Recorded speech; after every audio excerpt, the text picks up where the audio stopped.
Fuck Are you. prepared? All right, we are live. What's up? Cool. Hey. Hello. Welcome to Dragon Breath. All right, I thought I was going to do that part of it, but everybody, welcome.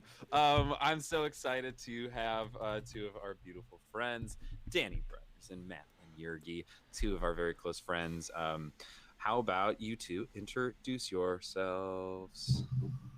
Cool. I started talking first, so I'll talk first.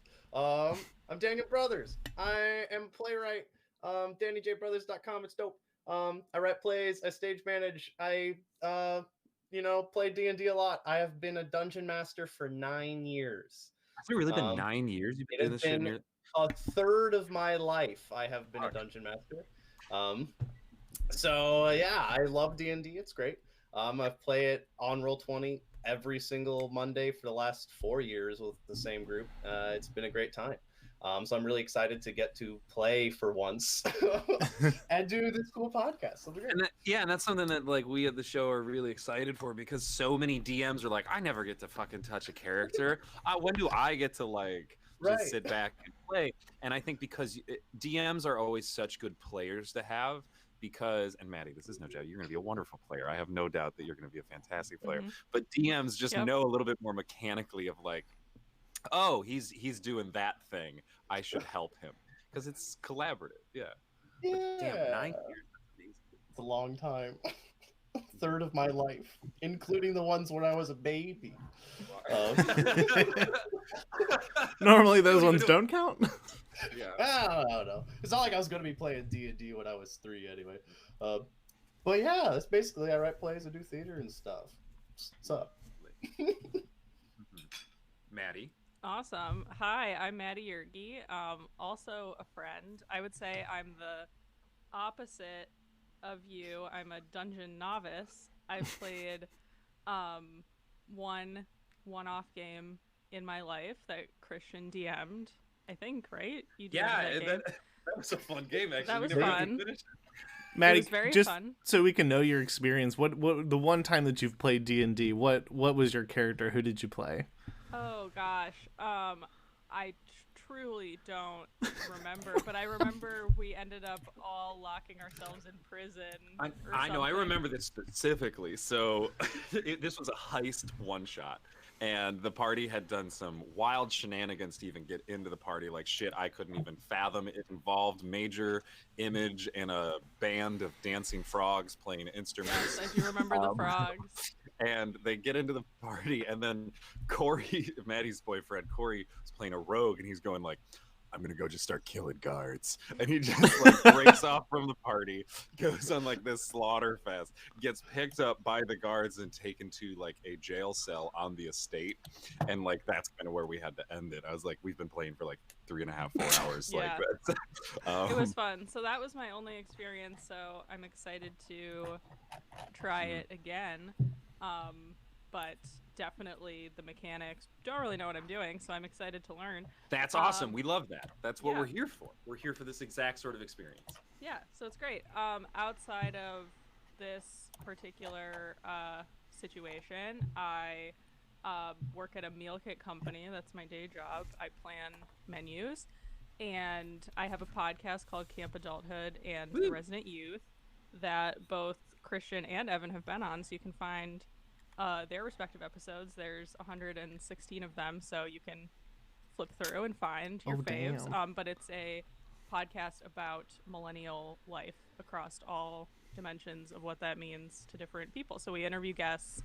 My co-host Shay Keats and I, we do deep dive episodes into different millennial topics, and we also just do solo episodes where we just talk about whatever we want to talk about. So it's pretty fun. Check it out. It's on all the major podcasting platforms, iTunes, Spotify, what have you, whatever you like to listen.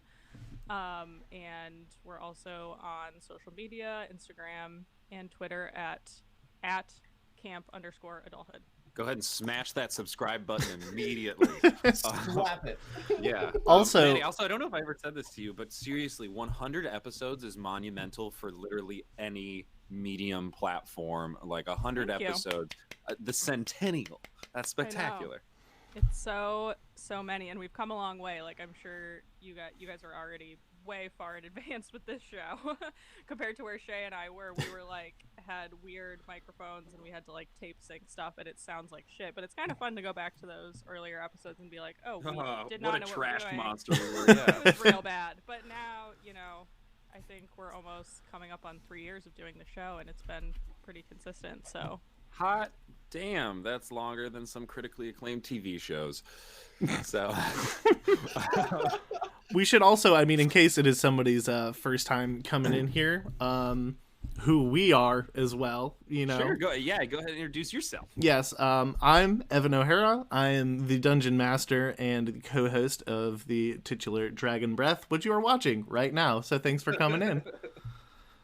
That's all I need to tell you right now. There's a whole another episode where I talk about who I am and what I do, but that's not what we're here for right now. I'm here to play some G-dang Dungeons and Dragons. Awesome. Hey.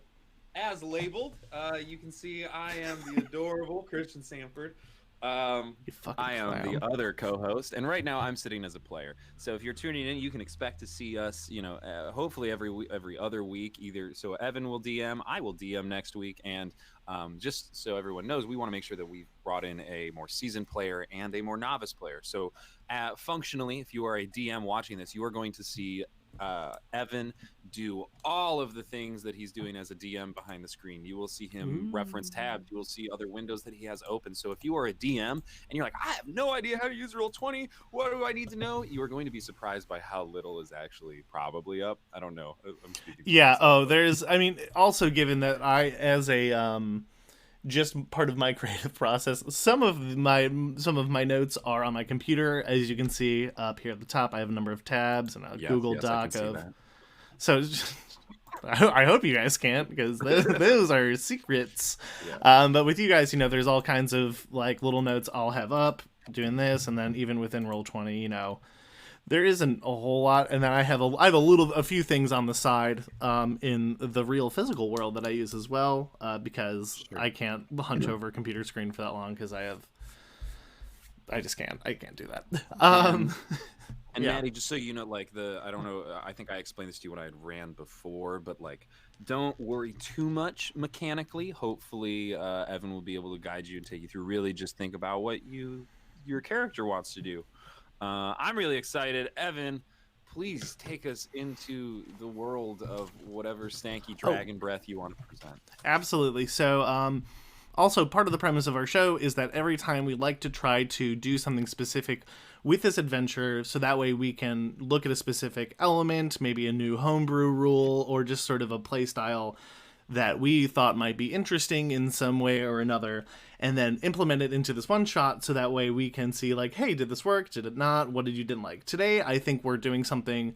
I think it's a good control. It's not. We haven't changed anything particularly radical about anything that we're doing right now, but what we have done is that all of the characters here right now have the same background. And if anybody's a little bit newer to 5e, you have your class and your class and your race, which are the big points like, are you an elf, are you a wizard? But then there's also a third decision that you make in terms of broad strokes, which is your background.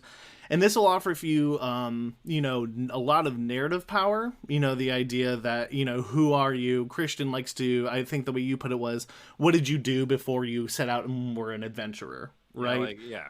Or I like to put it as like, how does your character fit into the world? Some of these are like, you're an acolyte, you were part of like some kind of temple, or maybe you were a criminal or some kind of charlatan, right? And these give you a number of, it gives you a lot of narrative power, but then also gives you a few mechanical bonuses, namely a few proficiencies in skills and tools and vehicles.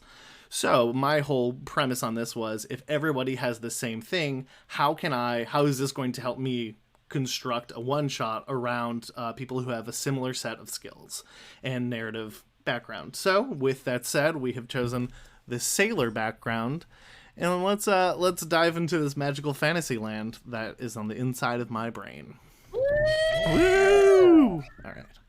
Life at sea has become so part of your existence that you're pretty sure that your sea legs are better than your feet on land. The spray of salt, the rocking of the waves, the sounds of orders harked and shanties sung. These are the feelings of home now. Your deeds on the high sea, in fact, have earned you such renown that the esteemed Captain Edmund Saltblood has recruited you on a voyage of great danger and import. Indeed, word has spread among many a port of the captain's lofty ambitions, the taking of Stormcaller Island. The island, shrouded as it is in mystery, gains its colorful stories mainly through fables and folk tales of the sailors. Some say that it was once a seat of power of a long since past empire of storm giants, while others claim the island rose out of the ocean in between a clash between the spirits of the sea and the sky. Most of these legends note that an artifact that controls the weather is located at the center of the island, the source of the ever-looming clouds above it, though the only thing that is certain is that once a ship enters that surrounding storm, it has never been seen again. The nearest port town, Dirt's Landing, serves as the base of operations. Throughout the day, ships of all sizes have come to deliver sailors for the mission, yourselves included. And as the ramp comes off of the ship, we have 3 adventurers land in Dirt's Landing. Anybody here can start. I would just love to know what your character looks like, the general aesthetic, as well as their name. We'll say, for the sake of these one-shot adventures, that you guys know each other. You've at least shared one voyage to here together. And because we're working in a little bit more of a time frame, I'm okay with that. So anybody can start. First. Hi there. My name is known as Salazar Calabara. You can call me Sal. Big, tough, brutish human, bald, dark tan skin, very muscular, likes to wear tattered, loose clothing. You know, when he's on the ship, it's really more just, pants. You can see sort of tattoos along his arm. You see that there's, for how much of a sea bear is, there's a lot of depictions of sort of feral wild animals in the tattoos along his right arm that sort of stops around his chest. He's got a couple scars, a couple across the chest. You see long slash marks and all sorts of scars, clearly rough and tumble sort of fella, but a very jolly round face, always sort of smiling. And if you may be so lucky, you may hear a beautiful tune sung by old Sal. Sal's probably about probably early to mid 30s. Very kind in demeanor, but tough exterior. Wonderful. A beautiful word picture has been painted. Beautiful. Who would like to go next? Sure. You go. Well, you see me, I am Jean-Claude who smiles. I am a tabaxi.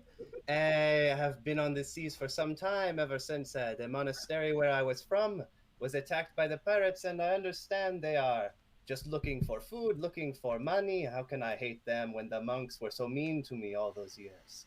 So I learned how to be a sailor. I appreciate the finer things, whether I find them or take them or whatever it is. I appreciate the things that are fine and soft, like my fur and my clothes and my voice. So, standing beside this hulking individual Sal, it is a distinct difference. I am slender, but mysteriously very muscular looking. I do not know. But, yeah, that's just me.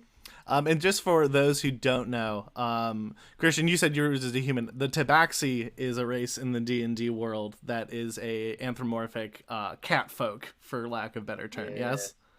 Fun for furries. Hey, I'm playing one right now in another campaign. They're super fun. They're super fucking great. You shall see how annoying they can be. Oh, good. French accent, Every DM loves this. And it was really quick. The name, I'm just writing them down. I had Salazar and Jean-Claude who smiles. Jean-Claude. I love titles too. Also, just like another general note, absolutely love when players give me a title like that. That's so cool. Hell yeah. All right, and Maddie, describe your seafaring adventurer. All right, cool. I'm not gonna do a voice. I didn't know that was part of the exercise, but love it. Yeah, well, really, it's this is tabletop role playing. As much as you want to get into the character, Danny and I are pretty eccentric. But yeah, there's no wrong way to do it. Yeah, go for it. Do your best. All right, so I am Zelda. Always like that name. Little Zelda Fitzgerald vibes. I am a human. I'm reading off of my sheet that I wrote. I am a human wizard sailor. I thought a little bit about this, and definitely nice to hear the context of the story that Evan wrote. But I think Zelda, I could see her in the context with the two of you guys, maybe being a little bit older, she's a salty lady, real petite.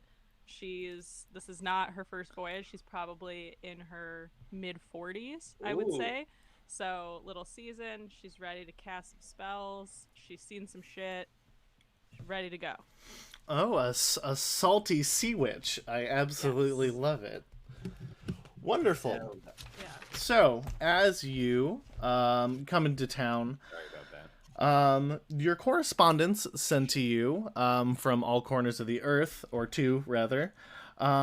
You have been sent to the aptly named Seaside Tavern that is called the Sailor's Vengeance. As you walk into this tavern, it is a tavern filled with tension. You look around as you open up these doors, and you see every kind of tough-looking sailor thug you can think of.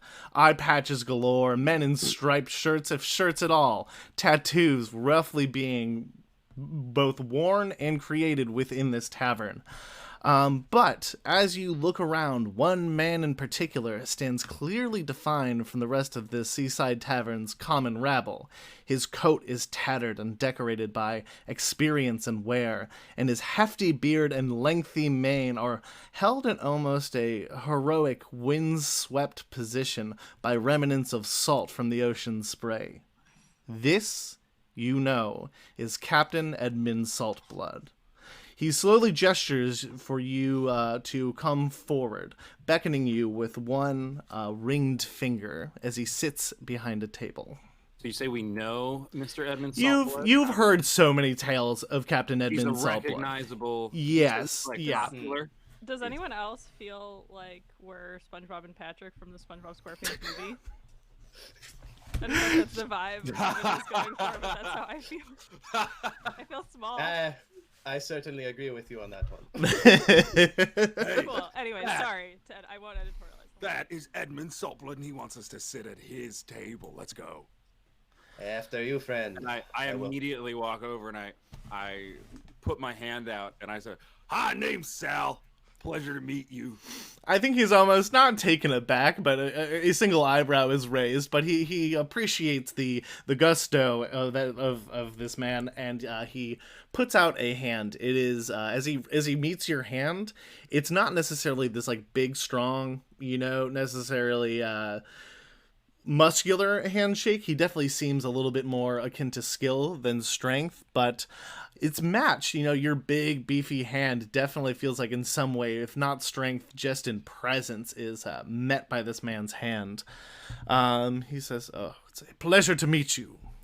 It's good to see that the last of my crew is here to arrive, and I'm going to tell you what I have told the rest. You are here because you're good, but don't be strutting some cocky walk around my ship. What we are going into is danger, and I fully expect," and he gazes around the bar, stopping at some of these people. "I expect that half of this crew will not be coming back from this voyage. That could be you."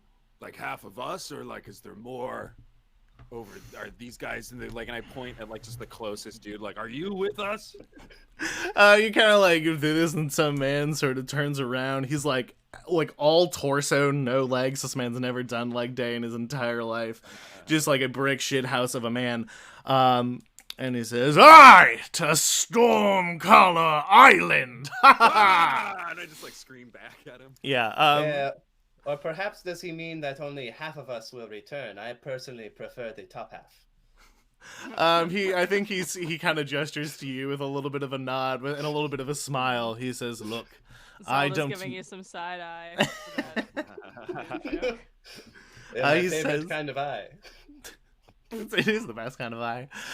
He says, "Look, I think we'd all rather be on that part of the voyage, but this could be you, it could be me. We don't know who is coming back and who ain't." What's the incentive for this then? Yeah, we're no novices, no greenhorns here. Tell us how it is. What do we got to do to get paid? Well, of course, like anything, one of our voyages will be rewarded with great fame and fortune. Legend has it, as you know, the great artifact, the storm color itself, resides in the island, but also many ships have come in and none have come out, and ships hold treasure. Think of the hordes, the collection of every ship that has gone in there, the ships, the treasure that they hold, the weapons that those captains, fearless as they were, used as they blatantly tried to take Stormcaller Island. They are all ours for the taking. Sorry, I'm hard of hearing. Is it color or collar? Like the color of a rainbow?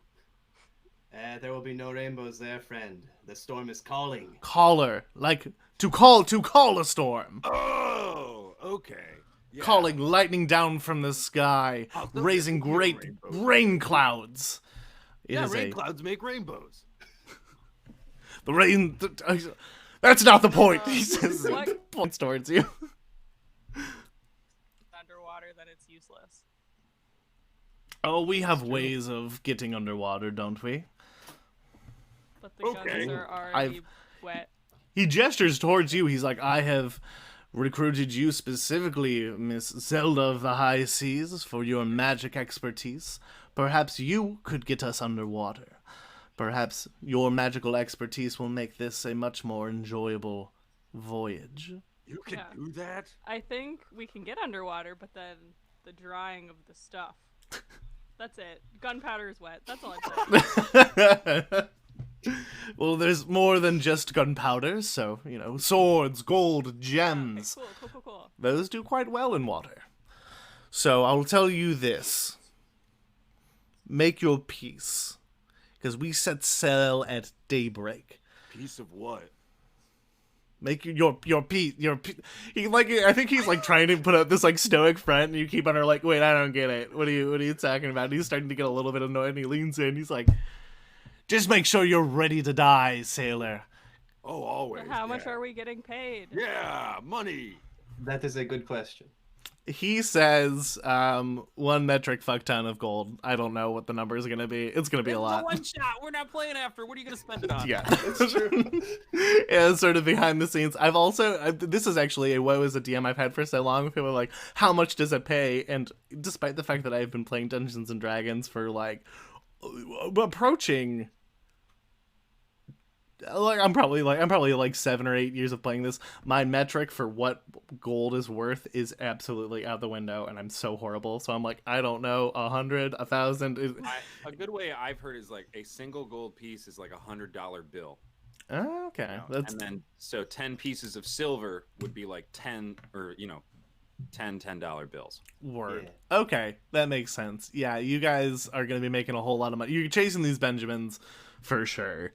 Absolutely. So, can you buy us a drink though before we leave? Because who doesn't love fantasy drinking?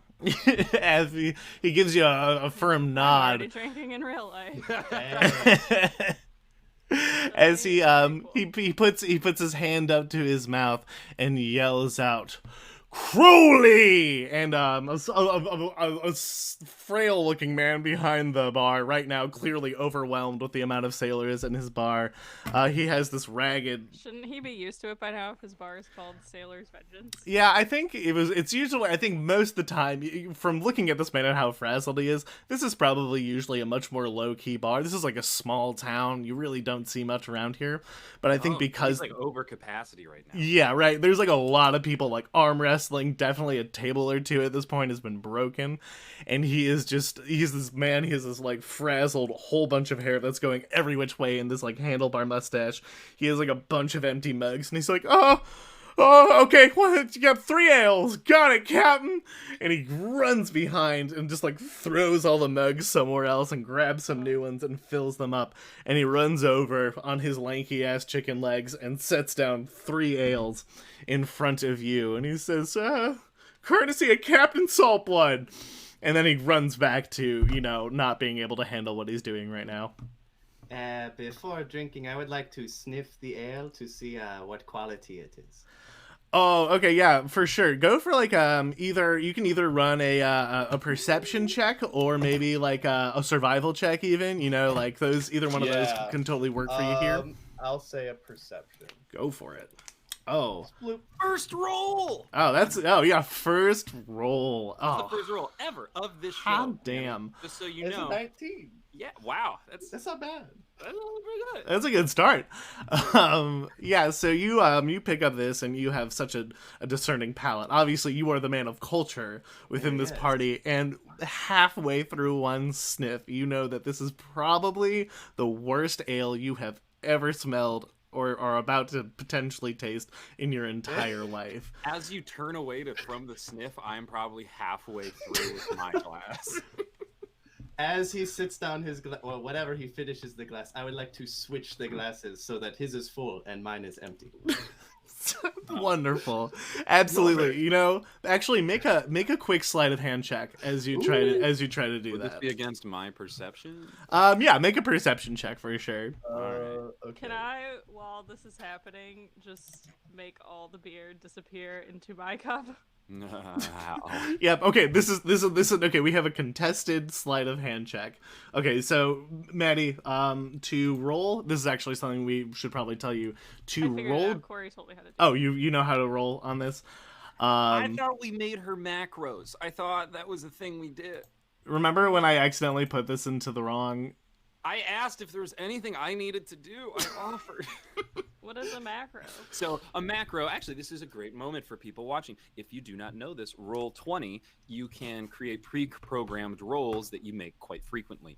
Danny was telling us that if you use the character sheet within Roll20, it automatically generates those macros for you, which I didn't know until today. Amazing. I was today years old when I found that out.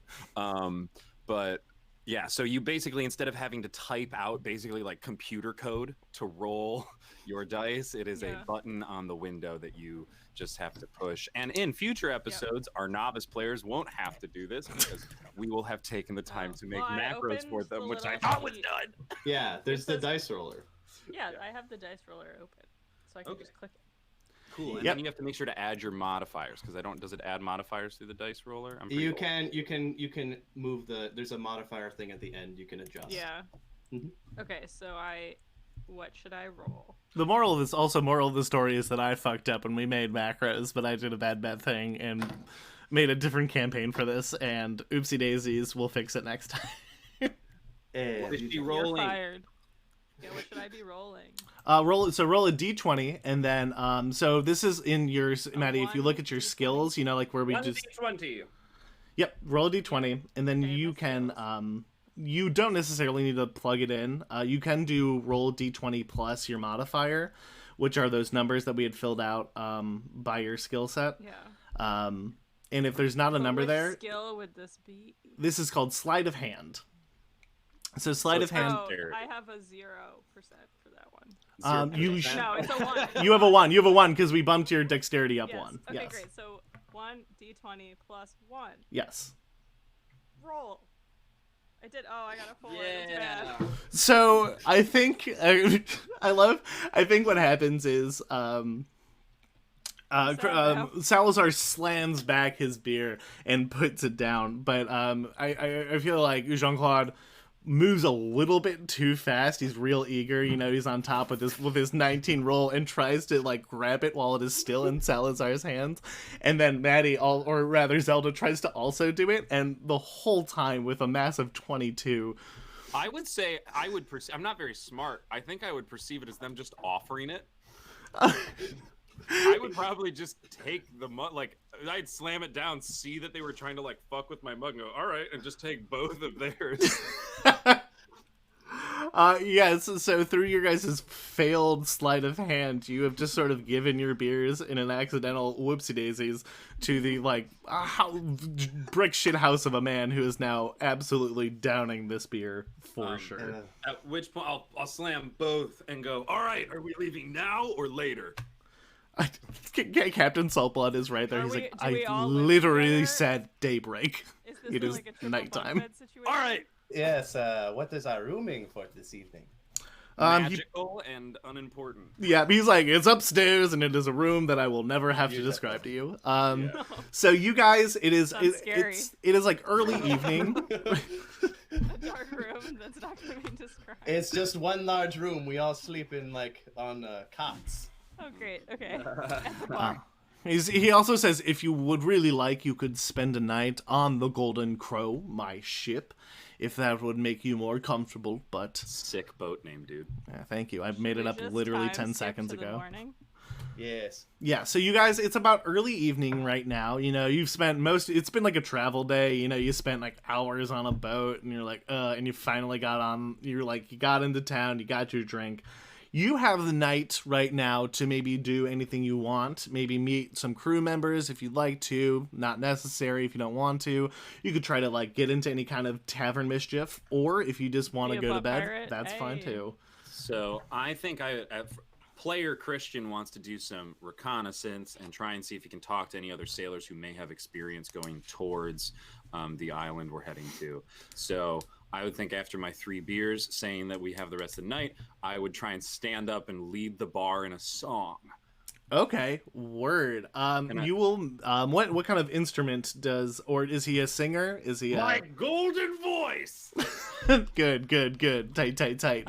Zelda leaves and goes upstairs to bed because she's seen this shit before. She's like, and is fuck not this. into it. Yeah.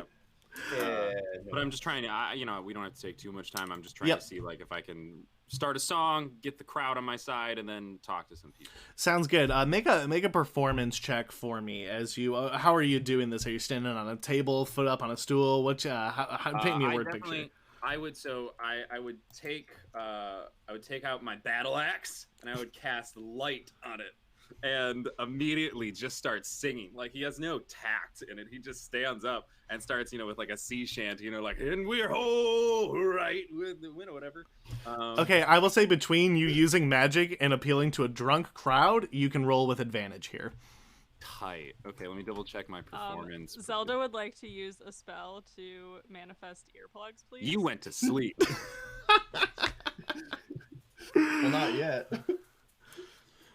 Oh, okay, so Christian is rolling.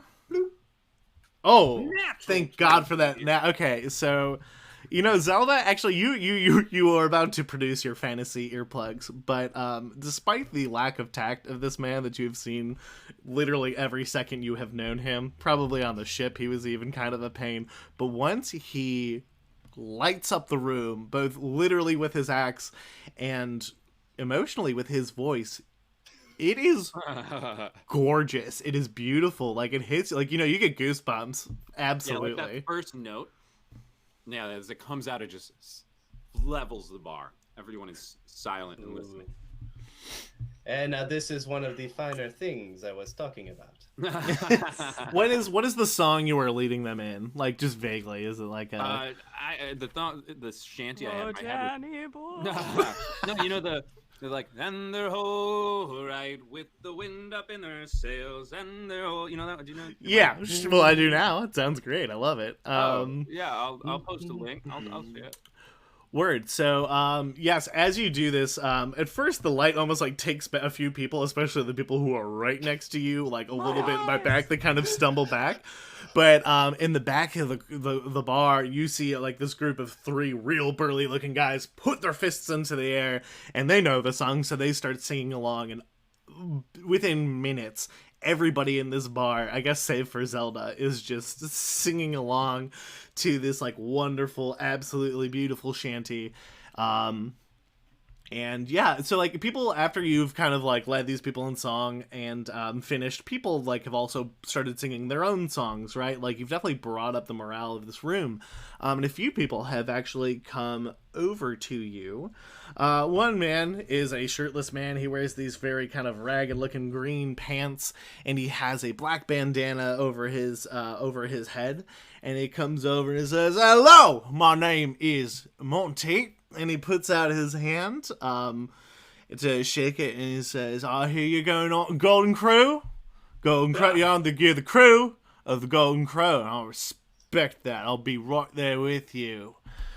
How And many people are in our crew? Didn't actually. I think over a dozen, if I'm not on the mistaken. same boat, or is it a fleet? Oh, it's one boat. You don't need more than the Golden Crow. It's renowned far and wide. It's been through worse than a storm, I'll tell you that. As he kicks back his ale and, chugs a little bit more.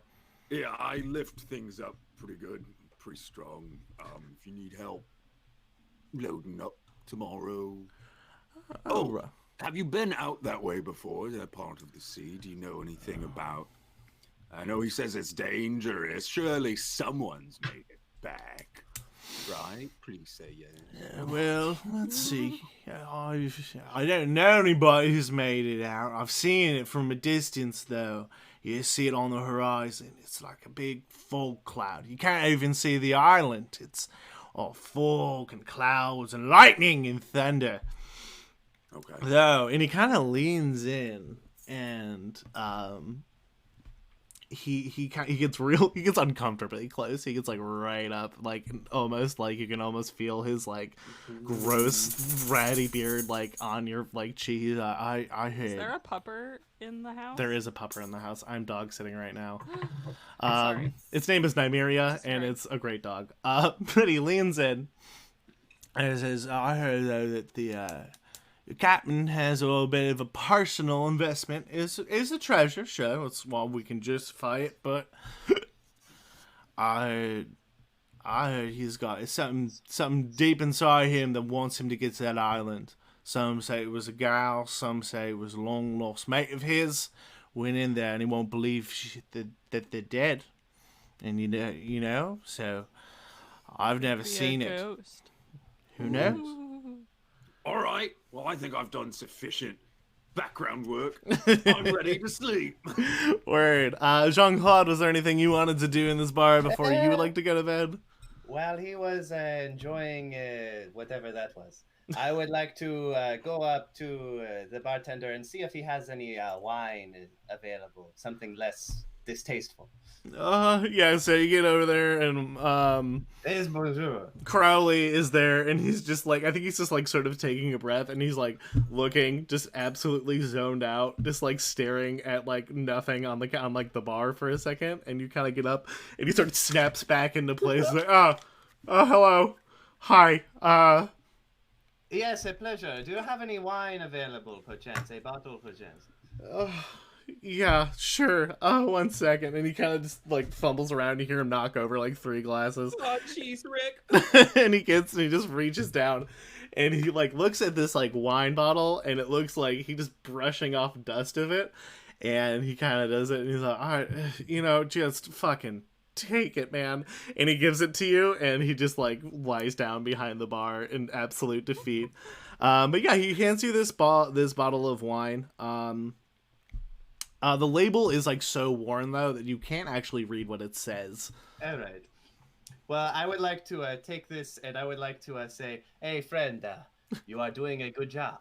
And I would like to hand him a small, like, flask, like one of those really antique-looking circular flasks that's just filled with, like, really nice liquor. Oh, And I hell would yeah. like to just drop it to him. It's like, hey, you need this.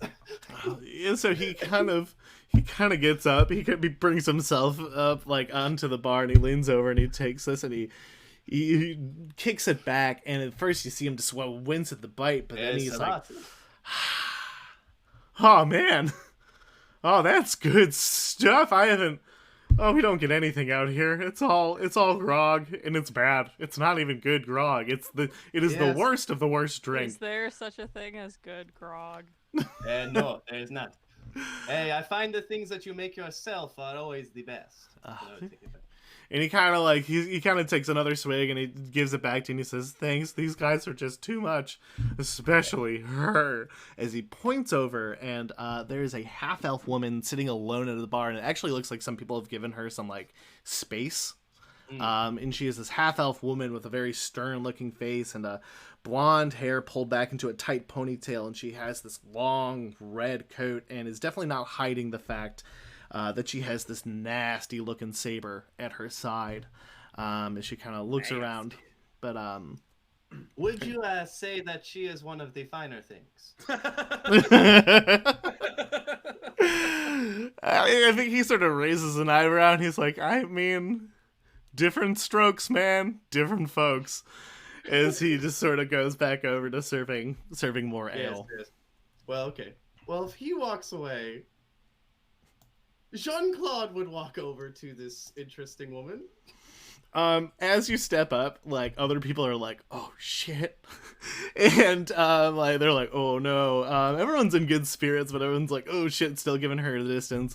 She just kind of like gives you this like wildly fierce glare that just without any words says like, "What the fuck do you want from me?" Right? Like no words have been spoken, but she is looking at you with wild intensity, just like, say your thing, please. I feel strange talking with eyes that speak so much. And her one eyebrow just arches, like, Now I am curious as to how far we can go in a conversation without any words spoken on your half. Will you let me sit? Make a persuasion check here. Oh, Maddie, we're asleep. We don't. This is the curse of going to bed early in D&D. I am not. You go to bed early, you miss the shit. I am not it's just straight. So charisma. I was is about to say +2. you get a little bit from being a tobacco. I get a bit, but I did not pick Focus it there. persuasion as a skill. Oh no! So this woman, as you sort of are coming in, there is really quick. Make a Constitution saving throw if you could for me. Oh no! Wait, are bugs proficient in Constitution saving throws? I didn't do my homework. He's Furiously getting scrolls bodied. on mouse. Furiously scrolls. They're not. So it's just straight con. He peed Great. himself. Okay, so and I just do on to this. Jean-Claude identifies as male. Yes. Yes, John. Okay, that's important for this next part. The swiftest blow to your balls ever done in the entire world brings Wow, you to way a to assume his gender. just brings you to a knee. You Being a manage man your without balls. your Sir, it's 2020. world goes Whoa. black for a moment Yeah. as you land on one knee and you go, oh. Oh. That is- And she stands up and just walks past you. A hero. With that, I will argue that Jean-Claude, you are probably wiped out for the night. That one, Yeah, it was that is a physical blow to the balls and a metaphorical one to your ego has Swing, bada, swing. that one, it is fine. I think all of you, except for perhaps Jean-Claude, have a restful night. Yours is a little bit more of a... I just have to wait for it to fall back out. It is fine. What? So, Maddie, what he's describing here, I'll describe it to you. So he was kicking the ball so hard that one of his testicles returned to the space that it sits before they, quote, drop. I actually met a person who could do Does this on that command. happen? Like, Oh, does that There, happen? there is a space in the scrotum where your balls used to sit before they drop. No, I know that, but yeah. like, do they actually Yeah, do also, that? guys, psych, you're not on a D&D podcast, you're on a herniated- human anatomy one. I think they call it a herniated testicle, right? Hey, they don't teach it in our schools. We got to teach So- it here. Yeah. Also, if this is something that freaks me out a lot, if your testicle gets twisted around like 180 Oh, degrees, if it Corey, spins this is 180, one of his you have biggest fears. 24 hours or it's gone. Like if you don't untwist it, it's not good. Ugh. The more you know. All right, Anyway, back to the game. so balls. Sailors are- yeah. The night goes by without any more commotion, and you wake up as the sun rises on a new day, and the sounds of people starting to wake up and gather their things are kind of the sounds and ambiance as you wake up in this day. You hear a firm knock, and you hear Saltblood's voice on the other side of the door, and he says, "Destiny awaits," as you hear his steps sort of move away from the door. As you guys, and again, I'm going to kind of lead you through this just for the sake of time, gathering your stuff, going through this small port town. You might have actually seen it as you came into the town, but what you see is the Golden Crow. It's a fairly large ship, and actually, okay, hold on. It's a pretty large ship. It's not quite a galleon. Like when you think of like Pirates of the Caribbean, huge ship, not quite that, but it is a sizable, classical pirate ship. 2 large masts with sails on them. On each one is this they're black sails, and on them are this golden image of a crow. Like the Black Pearl. Yeah, ooh. The boat doesn't look necessarily like it's damaged, but it definitely looks like it has seen some action in its day, right? Like large scratch marks going down there and the remnants of maybe a scorch mark on the hull. Most people might look at this and think it's damaged, but as seasoned sailors looking at this, you can tell that it is, this is a sign of a ship that has survived. And then, for us on Roll20, we can move over to... Did you guys? Someone in the chat, Danny, wants you to know that Jean-Claude was kicked into the finer things of his life.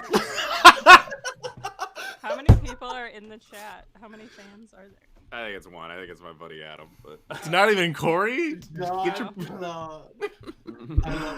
I would also like everyone to know that I used a map maker called Ye Olde Map Maker. I like it, and I also know that this really isn't the shape of a ship, but I tried. So. This is like a Minecraft boat. Yeah, it's. Corey says he'll get on the chat if we send him the link. He doesn't know what it is. I sent the link to several group chats. He has been messaged the information. He's making excuses. He knows. I think I've told him today. Maybe I haven't. But what you're looking at here is like top down of the ship. 2 little guys in the middle are the 2 masts. The front has. Wait, I can only see like one small corner of the map. You can move. Should I be seeing the whole? There's thing? a zoom in and out on the top left corner. Never mind. Got you. I was zoomed all the way in. So I am going to make you guys some little characters here in a second. Cool. But you guys get onto the ship, and again, true to Monty's word, there are probably about, a little more than a dozen people, a sailor's dozen, if you will, and you guys are up there. Just so you know, the back of that ship is like a raised, so those are stairs that lead up. If you look on the left side of the ship, and that little box up there is the helm. That is where the what's it called? A wheel. It's where the steering wheel is. How do we get below deck? Is there? So I'm gonna say that like right next to either one of those staircases, there's a door on that raised part that then goes down, and then there's one more. So let me actually use the tools that we have. It's great. Okay, tokens and objects, freehand. Like so that? right, yeah, like right there are those, and then also right here, there is a door into the captain's quarters. Okay. So Maddie, also, if you want to ping anything on the map, so if you look at the top left, you see the tools that are in there in Roll20. Mm-hmm. The select tool, if you just hold a left click, will ping something if you're trying to get Evan's attention, like, hey, what is this thing? And you can just ping it. So if I were to be like, for example, these items right here. Like, are these rocks? Is this a puddle? Those are puddles. These are cannons that are on the side of there. You've got 2 on each side. They look pretty in good shape. And again, so this is actually something I'd like to talk about, which is really interesting from a mechanical perspective, because I've actually never really used tools or vehicle proficiencies much in game other than maybe like a lock picking set. You guys, as the sailor background, have proficiency in water vehicles, right? Mm-hmm. What that actually means is very abstract, right?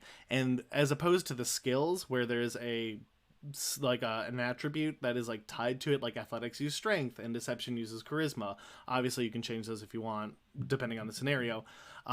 The use of like vehicles and tools explicitly say like depending on what you are trying to do with that tool set or that vehicle, mainly any stat can be used. Like, right, I think it will be hard for me to justify you using charisma to like launch the cannon, but you could like, you know, for example, the cannons could be used via like dexterity or maybe even intelligence, trying to like line up a shot and like trying to like calculate where they're going to be. Or if you wanted to like hold the cannon and like try to use your brute as strength. Our proficiency bonus in C vehicles applies to all parts of that vehicle, whether or not we are good at the skill required to use it. Yeah, so we still get the proficiency bonus. Mechanically, we're still getting our +3. Yeah. So with these, I always say, like, think about your attributes, like, you know, your strength, constitution, charisma, etc., and like how that skill can be used for the bow, right? Because you'll get the proficiency pretty much as long as you're doing something that's not like super unorthodox, right? Like, as long as you're doing something with the boat within the realm of like, yeah, that's what you do with a boat. If you can justify a use of a certain attribute, I will consider it. Cool. Yep. So, you guys sort of get on montage boat. You guys meet a bunch of people. Monty's there. The woman in red is also on the ship as, she is actually at the helm talking with the captain. They seem to be having a sort of very calm conversation, a lot of nods, and you even see Captain Saltblood smile after something she says. But then, is it flirtatious? Is it clear who the captain and first mate is? Yeah, make an insight check here on like what that relationship looks like. That's all right. Can I also? Yeah, both of you. Yeah, you guys see this. Insight. All right. Yeah. Can I am too? proficient. Yeah, go for it. Make an insight check. I am proficient in insight. Ooh, you certainly are. I am too. Wait, what? How do I do this? Okay, so insight check. So anytime I say make a check, it'll be a roll a d20, right? And then add the relevant modifier. Okay. Your insight is a wisdom, and I don't remember if we gave you proficiency in that one. It's a 5. It says 5. Yep, so you will have, that's proficiency. So roll the d20 and +5. Hey, you are just as wise as me. Thank you. Hot damn. All right, Maddie, natural 20. Good job. I'll let you keep the first one. I'll just say the first. No, well, you're fine. You did 2 rolls, but I'll give you the first one, natural 20. You guys can definitely tell, both of the Salazar and Jean-Claude, you guys can tell that like it's definitely not flirtatious. There's definitely seems to be some sort of like professional repertoire between them, and Zelda, you can tell repertoire? what is that the right word? Rapport.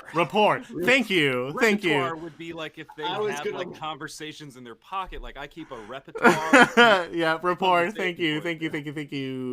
I'm an idiot. Sorry, just mild bullying. That's all. No, that's fine. Good. Thank you for calling me out on it. Yeah, they have a good rapport. But Zelda, I feel like as both women of the high seas, you can see this woman, and you can tell that like ever since she has been here, she is nothing but business. Absolutely, she is here to like kick ass and take names all the time. And there's not been you do not see a spark of romance for the captain. Certainly not for the Catman who talked to her yesterday, or anybody else on this goddamn boat. Yeah, speaking of the Catman who talked to her yesterday, as boats swaying, the arbitrary job I gave myself that wasn't the captain or first mate. I would like to make sure that all of these supplies are in order and that we have everything well stocked for this voyage. I guess I would be up there with him looking for things to pick up and then put down again. So, and then Zelda, what are you doing during this sort of like your as you get onto the ship? Great question. I have to make decisions. I feel like Zelda's whole MO is that she's like waiting for the right moment to do stuff. So waiting for instruction. That's yeah. Not waiting for instruction, but like just looking at who else is there. Okay, word. I will have that we're just getting settled in, you know. Cool. Then I'll have you just make a general perception check to kind of like note things around, see if there's anything out of place. So I'll start with Jean-Claude. going down below deck as well, you can tell that it's a fairly well stocked. You can tell that most of the Oh, I got a 6. That's bad. Natural one. Natural so, yeah, one. so anytime it doesn't matter what your modifier is, at the natural 1 end of things, it's an automatic failure. Oh. Yeah, typically, I think with rogues get some bullshit. But yeah, no, and no one's playing a rogue. Well, that's No. another time. Yeah, for sure. You go through some of these supplies, and definitely, it seems like whoever has done this is like very much prepared. Like you're definitely not dealing with amateurs right now. You can make an investigation check though if you'd like to while you're down there. I think I will, just for the sake of it. Yep. So I feel Maddie, like on the concept of your natural 1, you definitely like are just overwhelmed by how many stupid people are around you. You're like particularly smart on this boat. You've got like a high intelligence ranking, and everyone around you is just like dumb as a fucking bag of bricks. Should I do an investigation check too? No. So this is just him downstairs, sort of like going through this stuff. Yep. I think with that, no new information really comes up. You go through. Yeah, you've got more than enough supplies to go like get everybody here and back. You know what I mean? Perhaps he's being optimistic. He's even overprepared, but yes. Nothing there. And then does it look like there's anything that is like just like like do we have like 10 extra crates of cannonballs or something that's just like a little ridiculous? Like does it look like he's prepping for something that he hasn't told us about? Not particularly. There definitely is like they are ready to fight for sure. Like I guess that's probably like, especially with that direct kind of an idea going through, you can tell that you're here to survive, and you are here to there's extra swords down there. You have like some cutlasses and cannonballs for sure. Like he's ready for a multitude of scenarios. You can tell. Cut lads. Christian, what are you doing? You're lifting shit up. Yeah. Does this go here? I'm just like he's just the brute. He's just tough. He's strong. He likes to sing. Tell him what he needs to do. I guess after seeing, he would walk down and just see Jean-Claude sort of like counting and get bored. He'd probably go back to the captain and go, Do we need to do anything before we, leave? Oh no. Just waiting for that wind to come in, and as almost as he says this, like the sails have begun to drop, the ramp is getting pulled in, and these sails are beginning to sort of billow in the wind. He says, "Perfect timing. We're off to sea, lad," and he gives you a big ol' he gives you like a slap on the back, but is like, it doesn't even move you. You are just so big and so just like a brick shit house that like it almost, he's like, he just kind of like slaps you and you do not move at all. Word.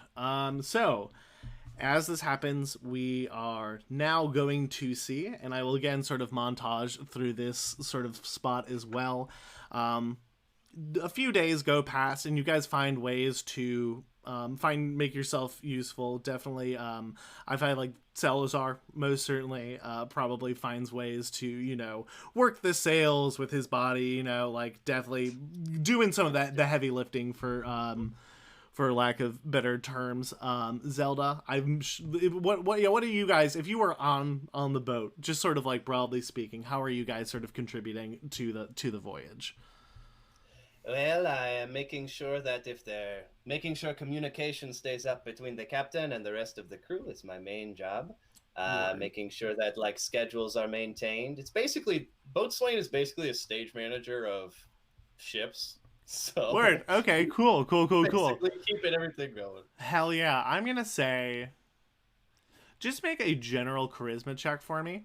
Just to see like how well you're sort of like communicating and doing all this. Zelda, what are you doing while this is happening?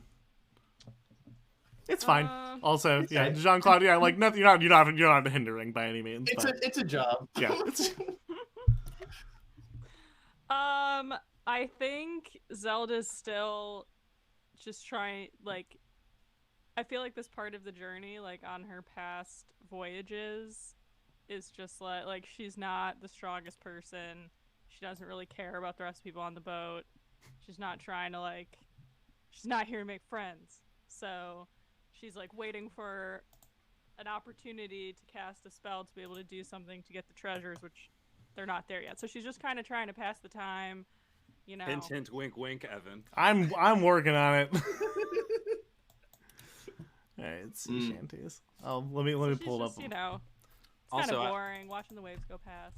I linked some sea shanties. That's probably, if you just put that playlist on, assume it's coming out of my character's mouth. Absolutely. Jesus Christ, that's loud. Okay, there we go. The streamers are hearing this now. Yes, so days Does go that mean by. we have more streamers?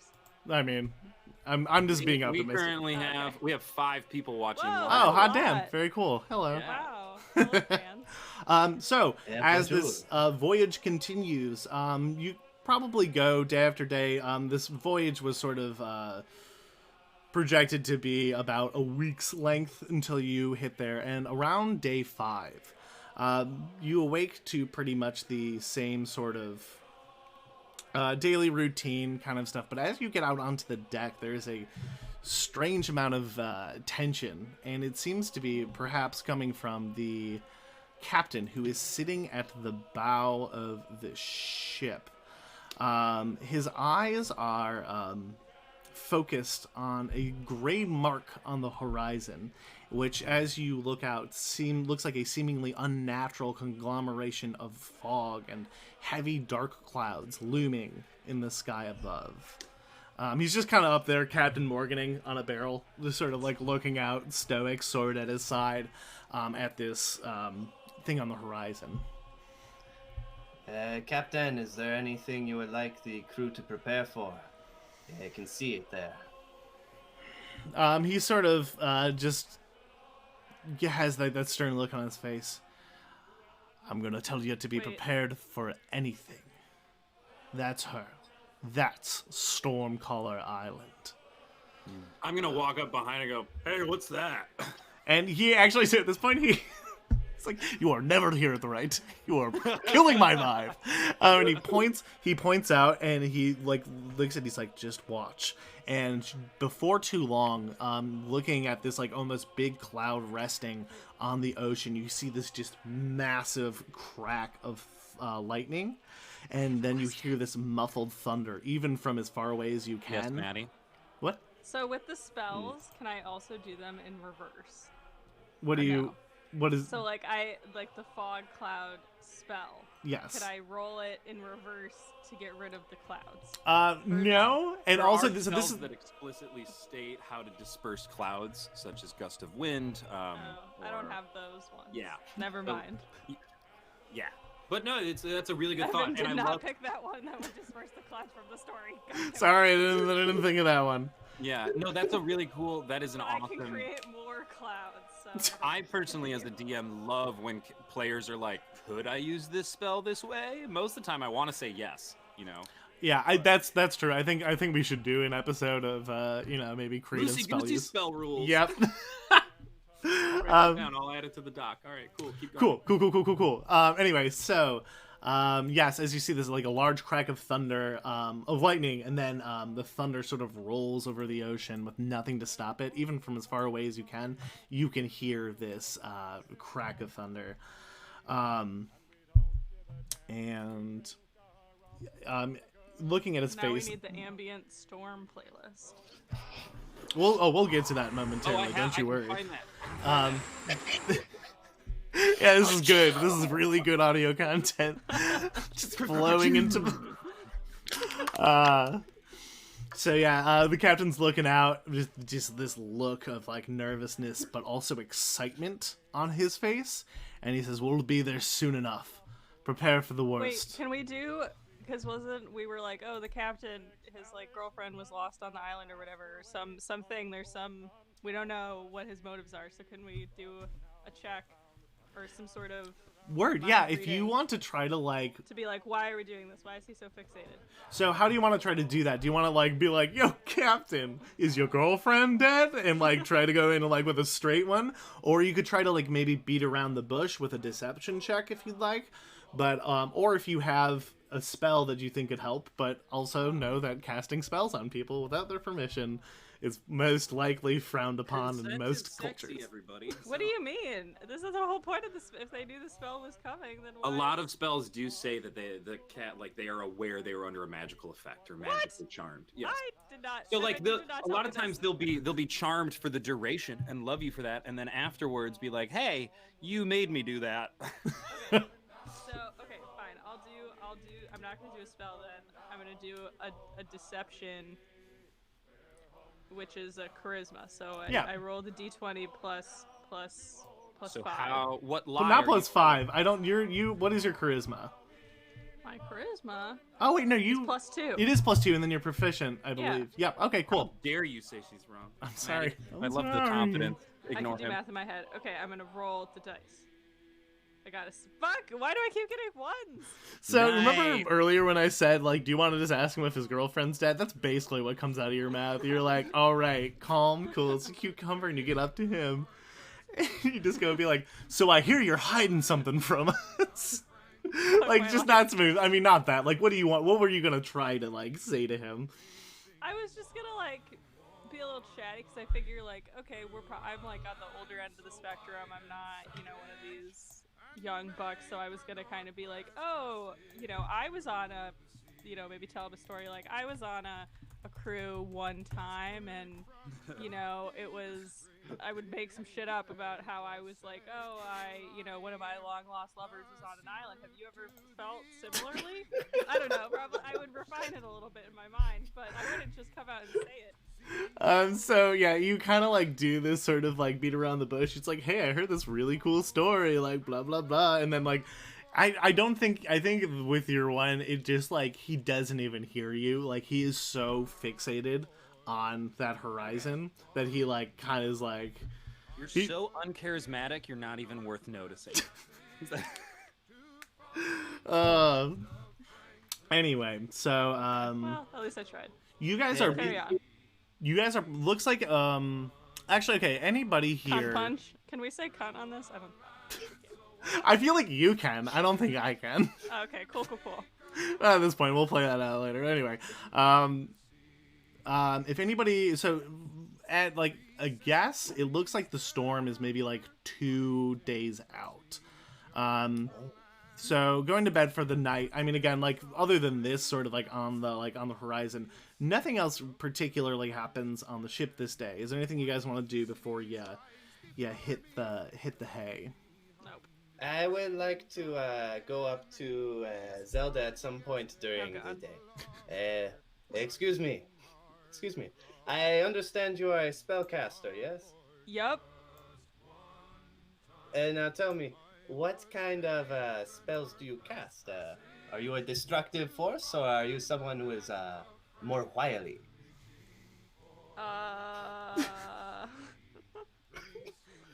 Is this a question from the So character this is sheet a of, cool like, thing to stop for a second. So what Danny's doing something really cool to invite you to role play, to talk about your character. So in the first person, you can talk about, I'd love to blow shit up, like I'm reading from my character sheet. I love arcane recovery and minor alchemy / dangerous substances. Manny, on the whole, you have like a pretty like wide. I definitely gave you a bit of a wider, which actually the people are looking at right now is your spell slots. I don't know actually what you ended up preparing, but you are allowed to remember. But as you go to bed, or I think it's when you wake up, Yeah. technically. Yeah, I gotta have the element of surprise. Yep. But Yeah, right. you have a wide array, I'm a generalist. I'm a jack of all trades. which Good. It depends on the situation. so am I. Oh my That God. is a good skill to have on the high seas. I looked around. Is there anybody else on the crew that looks to be of a spellcasting persuasion? make Cast the cantrip light. What? I would look at you and then proceed to look at the rest of the ship. I'm gonna say this, and this is actually a skill check that I really like, but I don't always like. This is one of those ones that I think it's more of my interpretation of this. As you look around the crew, make an insight check. I think a lot of the times we use this skill for like, like, are they lying? Are they hiding something? But I also think you should be able to get like a little bit of information, like, at a glance. Like it's your ability to read people. which you do pretty well. As you look around, nobody really strikes you as a sort of caster type, though. And I think a lot of it has to do with most of these people, if you were to make the distinction of if somebody's of the body or the mind, these are a bunch of the body kind of people. The one person, though, that you've already tried to talk to that wouldn't be that is the woman in the red coat. That is all right. She just looks at you and she's like,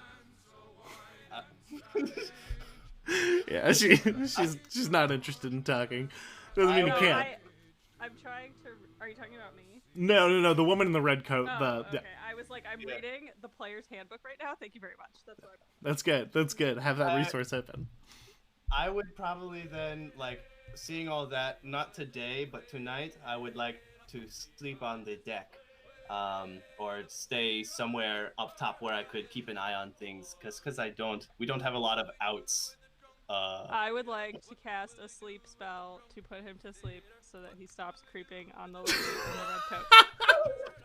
I am staying away from that woman. Just so you know, that spell's duration is a minute.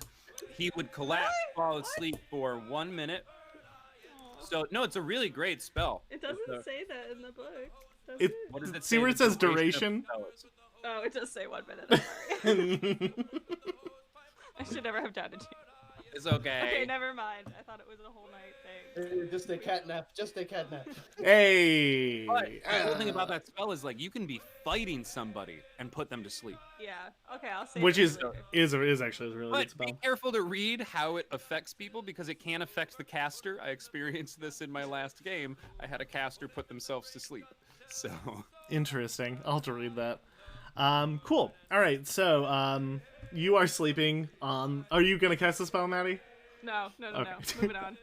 All right. So it is starting to become evening. The sun is setting. Jean-Claude begins to set up maybe a sleeping roll up on top. You haven't against the captain's quarters. Just like sitting up against the wall of the captain's quarters. Sounds good. Is everybody else sleeping below deck? That's where you guys have been. There's sort of a communal area. Yes. Earplugs are in. Good.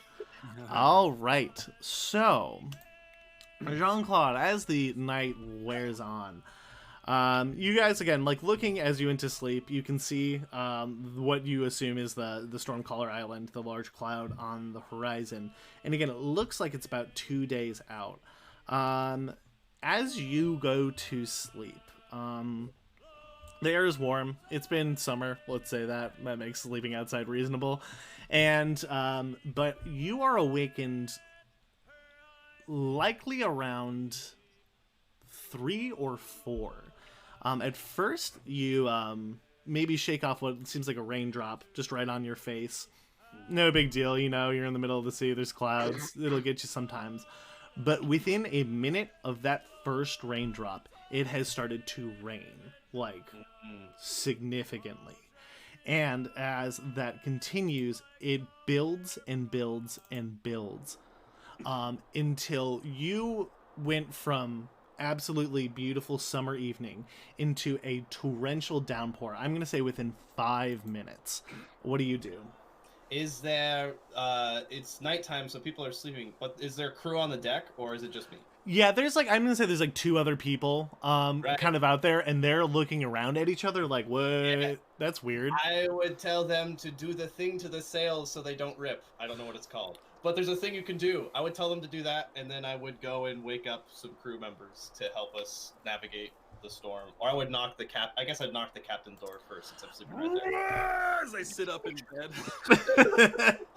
Yeah, so you wrap your knuckles against the captain's quarters as he kind of whips open the door, and he's not fully dressed, he's wearing he's like in an Ebenezer Scrooge kind of the deal right now, and he's about to be like, what in blade, and then he looks around and he just swears under his breath, and he turns tail back into his cabin to put on his regular clothes, and he actually comes out and points at the guys who are, I don't know what you meant by, I don't know how boats work all that well. They put the sails half up so they don't rip in the wind.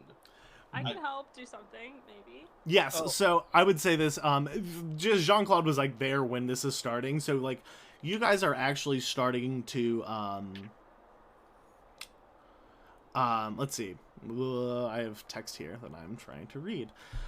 Yes, you guys are not sure whether you were awakened by like the sounds of like shouting voices, or like that the ship was beginning to sort of rock a bit more violently, or if it was as it strikes a lightning a bolt of lightning strikes and thunder roars.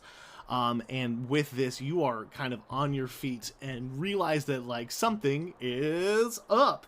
As you run on top, you can see that there are lots of people. Where there were blue skies before, now hold dark clouds and torrential downpour.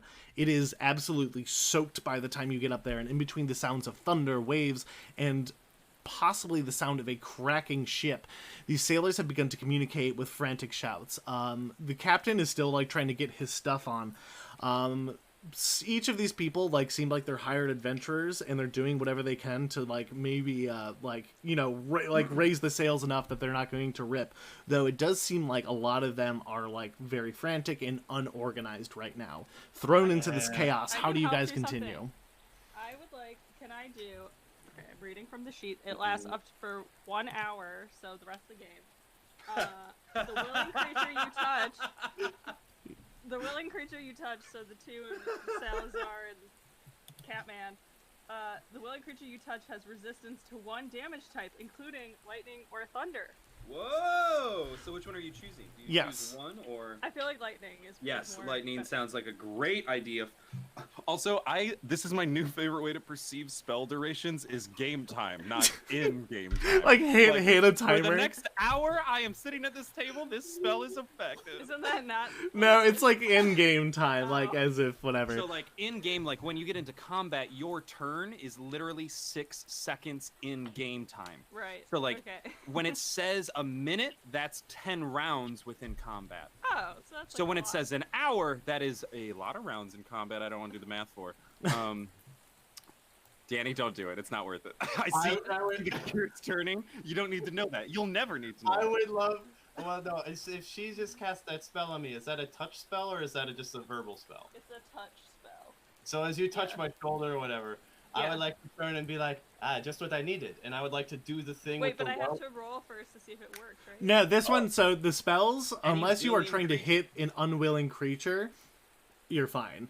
Oh, okay. So we just did it. Yeah, because Oh, we're that- friends. I am There's very consent. good. We said, hell yeah, bring it on. Maddie, actually, this is something I love in my personal table. When you cast this spell, what does it look like? Do you like? What does it It's look? a touch. So the cat wanted the touching on the shoulder, and then I'll just caress Salazar's face because we have a history. Perfect, wonderful. Oh, I love this. Is that what you meant? No, like well, yeah. Yeah. But there's like flare, like I spin my hands and the arcane energy causes lightning bolts between my fingers as I lift them in the air. There's a cacophonous boom, like as much flair as you as the player wants to add, but you can just say I do it. That's also valid. Yeah. It's a touch one, You so I touch think his just the fingers. touching. That's good. I I love, love that. it. Yeah, I Yeah. think Jean-Claude, you almost feel like a little bit of static energy against it, like, ooh. Well, as soon as I feel that, I'll be like, well, thank you. And I'd like to do the rope thing where you like cut a rope and fly up so I can help. Like I can go up the mast now that I have lightning resistance to like stop the like save the sails because they're gonna like fucking. DM Word. question. Okay, I will say this. What about double resistances? I have an ability that gives me to resistance to all types of damage. Would this stack? it is Would quartered. It is quartered. Okay. Yeah, so it is half of that already half. Cool. Yep, that's how I play, at least personally. I think that's the ruling, but I'm Hey, actually if you're in chat and you know the actual player's handbook definition, go ahead and throw that up there. tell that us is the we're ruling. wrong. Yeah. Or just put some Oh, it Fs is? in the Thank you, chat. Danny. Oh, cool. Was I okay? Yeah. So as this, first I'm gonna have you make. I'm gonna say that like slicing that going up like that is gonna be an athletics check of some sort or acrobatics. You can do either one, depending on if you want to try to do this in sort of like a hold on to the rope and let it just jerk you up, or like kind of using a little bit more finesse to kind of at the end of that to land a little bit better. Okay. I do have cat's claws and cat's climbing as a tabaxi. Word. Okay, so if you're That's so smart, Danny. Sorry, I just realized how clever that is. Good. So I have a climb speed of 20 feet, and I have claws that allow me to hold on to things better. okay, I'll say this: if you're gonna do the rope cut to go up, like let it pull you up, I'll give you advantage because you kind of have the ability to sort of like land a little bit more vertically. Yeah. I'll go for that with advantage then. Yes. Please. No! Man. Jean-Claude, he thinks he's so cool.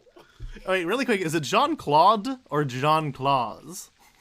Claude with a D. Oh, okay. Oh, Claude. Oh, Get my it? God. Because he's a cat. Anyway, It's so, going up, yeah, you kind of, I will say you still manage with, because you have a climb speed, it's not like you can't use that, but as you kind of go up, I think you were like, ha! And cut it, and it just jerks you so much faster than you thought it was going to, and you go straight up, and you probably will have to spend like a turn or so, however we translate this, because we're not in combat right now, to sort of like climbing up another like little bit to get where you need to do to help. What are Salazar and Zelda doing in this time? Not smart enough to know what to do with himself. Probably just standing around this part of the ship, just kind of. As you do this, you can see that there are some people trying to. The people in the sails can seem a little confused about like what they should do, like until the captain comes out and he says, "We're moving forward.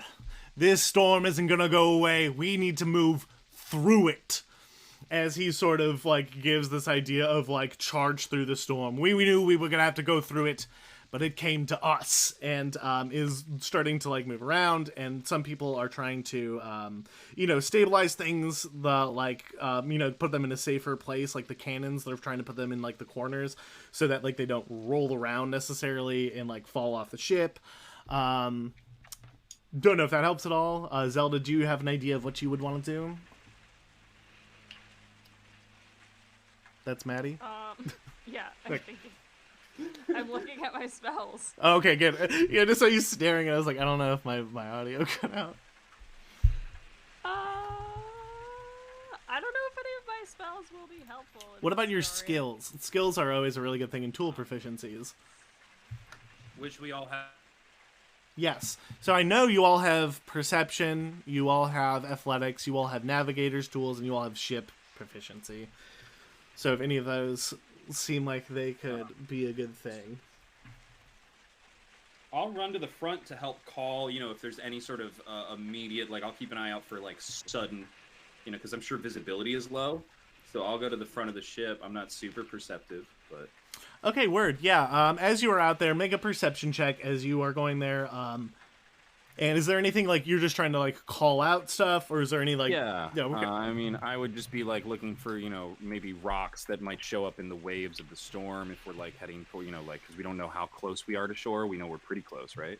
I think you guys know that you are at least within some perimeter of the. Got a lot of water in my eyes. Yeah, especially salt water, and it's not going great. Let's see. Jean-Claude, you have begun to climb up this sail and are making it towards the top. I would like for you to, if you're trying to help, adjust the sails, maybe make... I'll say this, you probably need to get up to, the crow's nest to do this, that's where you kind of get. And as you do that, you can use either an athletics or a proficient... Yeah, I would say a strength, a proficient strength check to sort of start pulling ropes and start making sure that the sails are in at least half decent shape. Yeah, all right. Okay. Nope. Man, yeah, okay, so yeah, you are there and the rope is is just wet as it slides through your hands and it's not good. You get rug burn. And I think as you look up, it dawns on you what is about to happen. So the rain has started to come down nearly sideways at this point as the waves move from large to monstrous. One, which misfortune has put the ship riding on top of. The ship is moving with such speed as it is carried by gale force winds and is launched far above sea level. You are the highest person on this entire boat, and everybody else, like, as this, like, sort of perfect storm is just sort of like a airborne boat suspended in air, as in flying. But as all sailors know, what comes next is the fall. What do you guys do to brace yourself for this impending landing? If I'm near, I mean, I'll just sort of like latch on to the side of the boat. And like, if there's a rope nearby, I'll try and like wrap my hand around the rope. Okay. Typically, I think it is using rope like that, like to sort of like wrap around and do all that. It's like a sleight of hand. It's just like close manual dexterity. Yeah, Maddie, can you not hear us now, or Madeline? Hello, check. Can you hear us, Maddie? Evan, she cannot hear you. Oh, okay. Let me try to refresh. Our check will also maybe. Oh.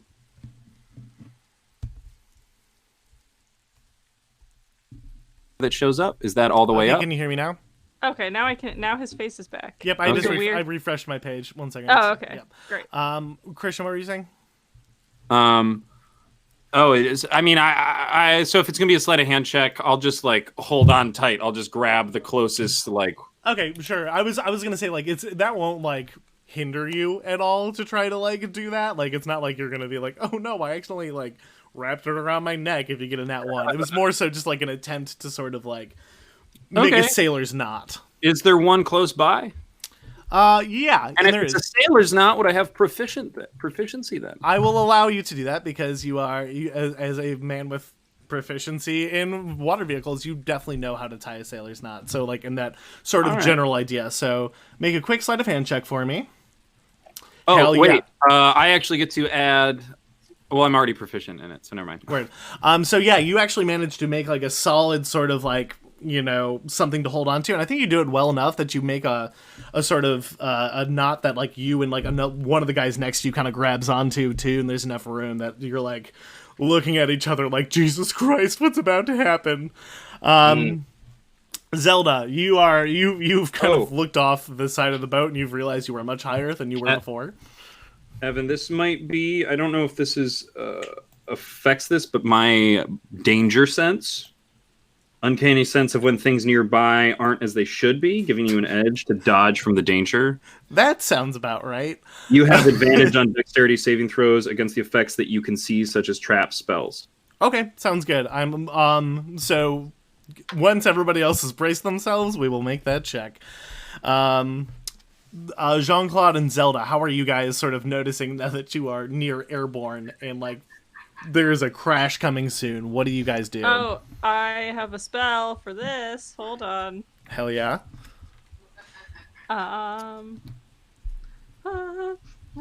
Should have prepared more. It's okay. This is half of Dungeons and Dragons is flipping through books. Yeah, that's true. You're not wrong. That's why it just helps to know that we're just hanging out with friends. We're all having a good goof. There's no take your time. I hope we're all having fun as well. It's quarantine. Who has anywhere to be? It's true. You know, we're almost at 90 days. 90 days of quarantine. Yeah, it was a. Just by the way. That is crazy. Yeah, Danny, right? Me too. That's. Okay. Okay. This is good. So, the feather fall. Duration 1 minute. Oh, you can use that as a reaction. So I would just as like a suggestion, player suggestion, because right, it says casting time is a reaction. Yes. So that's something you can do as it's happening. So if you like save the spell slot until you are literally falling through the air. Okay. Yeah. But isn't that like what? That's a super. No, you're thinking exactly right. But this is just like player to player advice. It'll probably like the effect you're trying to do is probably going to be more effective if you wait to use it as a reaction. Yeah, like right now you're bracing, and if that doesn't work, that is a great thing to have on deck. Okay. Good one, Evan. Stupid. All right. And Jean-Claude, you are in the worst position of anybody on this entire boat. So I would like to, if we're on a wave and we're like here, I would like to grab the front side of the like crow's nest basket with my claws and put my feet against it so that if it hits and breaks, I can jump back. Okay, word. off of the thing. So I want to like be on the like front part so that if it goes down, I can like sling back, or if it breaks, I want to be able to jump off if I would need to. Gotcha. All right. Hell yeah. All right. So everybody right now, the boat is up. It is up and it is coming down. And as it hits the ground, the ship collides with the water as you hear a disconcerting crunch from the hole below. Everybody make a dexterity save. Christian, I will allow you to make it with advantage. Let's see. I am proficient. Oh, that's a good check then. Monks. Okay. I am not proficient. So just what do I add do? your dexterity modifier, which is a +1. So d20 plus Okay. 1. Yep. Oh, All right. wow. So as this happens, but luckily, as we mentioned before, you have Featherfall. So I will say this. Christian, you, or rather Salazar, manages definitely to sort of hold on as this hits the water. You brace yourself in a way that like really does sort of mitigate any damage. Zelda, you are kind of launched up and like definitely don't manage to stay on the deck. And luckily though, as you mentioned, as you cast Featherfall, mid-air, ready for it, instead of coming back down, you are slowly floating in the air back down to the deck. Some other poor souls were not as fortunate and were absolutely launched off of the boat. One or two actually hit the boat too hard and are no longer moving. And Jean-Claude, as you predicted correctly, as the sort of top of like the crow's nest actually snaps off and is sort of spinning down. I will say though, so right now you are still falling, but because of your good preparation and good roll, I'm going to give you one more advantage to dexterity check to sort of do the before mentioned launch out of this with your cat's grace. With my cat's grace, I also, as a monk of 4th level, have slow fall, which I am using. Oh, hell yeah, yeah. So actually, with that, you don't even need to do a check. Yeah. You're a monk? Yes. I had been wondering, actually, for this entire time what class you were, and now I know. I was like, he's high wisdom. Well, he's multi-classed in something else, though. No, it's Drunken Master Monk. Oh, what? Okay, it's tight. Oh, with the flask! Oh, how good. I love it. Very good. Yes, you kind of, like, in this fluid motion, launch yourself out of this crow's nest and sort of do a few flips before just kind of landing, readjusting, and you're fine. But as this happens, okay, yes, you hear a disconcerting crunch from the hole below, and simultaneously, as you land, a crack of lightning streaks across the sky as the sound of the damaged ship competes with roaring thunder. Yet, as you gain your bearings, you find that the storm, as quickly as it fell upon you, is gone. The roaring winds and heavy rain are now replaced with an eerie silence and a concealing fog on all sides of the ship. It is as if the storm was never there. The ship, still being carried, though, by its forward momentum, now glides on water, seeming still, its surface rivaling the visage of glass. Many crewmen look around in awe and confusion, while the more practical shuffle under deck to assess and hopefully solve the issue of the ship's hull. Yeah, I was gonna run down there and see if I could help with that. Word. Okay, yes. As you collect yourself, how do you act? Salazar is running down below deck. There are probably 2 or 3 other guys that are with you. As you get there, you can see that there is, in the hole, there is a leak that isn't like pouring in, but if you don't take care of it quick, there is definitely going to be some issues. What are the other 2 doing? I would like to go to the crew that have fallen and see if any are in need of a shot of alcohol. You get over to one, and I mean, if you consider pouring one out for the homies, absolutely. Well, I was okay. gonna ask this: the mending spell, does that Can you mend include boats? people? No. So you can't mend people, but hearing the crunch of the boat, you definitely know that you've likely used that spell before to help repair ships. But I can only do 1 foot repairs. So like Yeah. tiny. Also, your minor alchemy probably helps with that a lot. If you're a transmutation wizard, I know that ability pretty well. that might help as well. Yes, let's actually. I'm curious as to what the I know you can churn like wood into stone, which wouldn't necessarily help. I would say that you're like transmuting the materials again into solid, like a solid of. I could agree with that. So yes, Maddie, you have the. Remember when we were talking about the your minor alchemy? What is it? Okay. You perform a special procedure on one object composed completely of wood, stone, iron, copper, silver, transforming it into a different one of those materials. So I can't do wood to wood. I would say you can. Like, I think you can just do into a different. Like, I'd say that's fine. It might be a different kind of wood, like you might end up making it birch instead of oak, but for the most part that's fine. You do know though that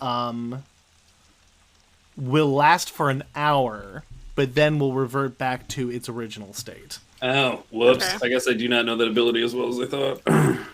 An hour's better than nothing, I guess.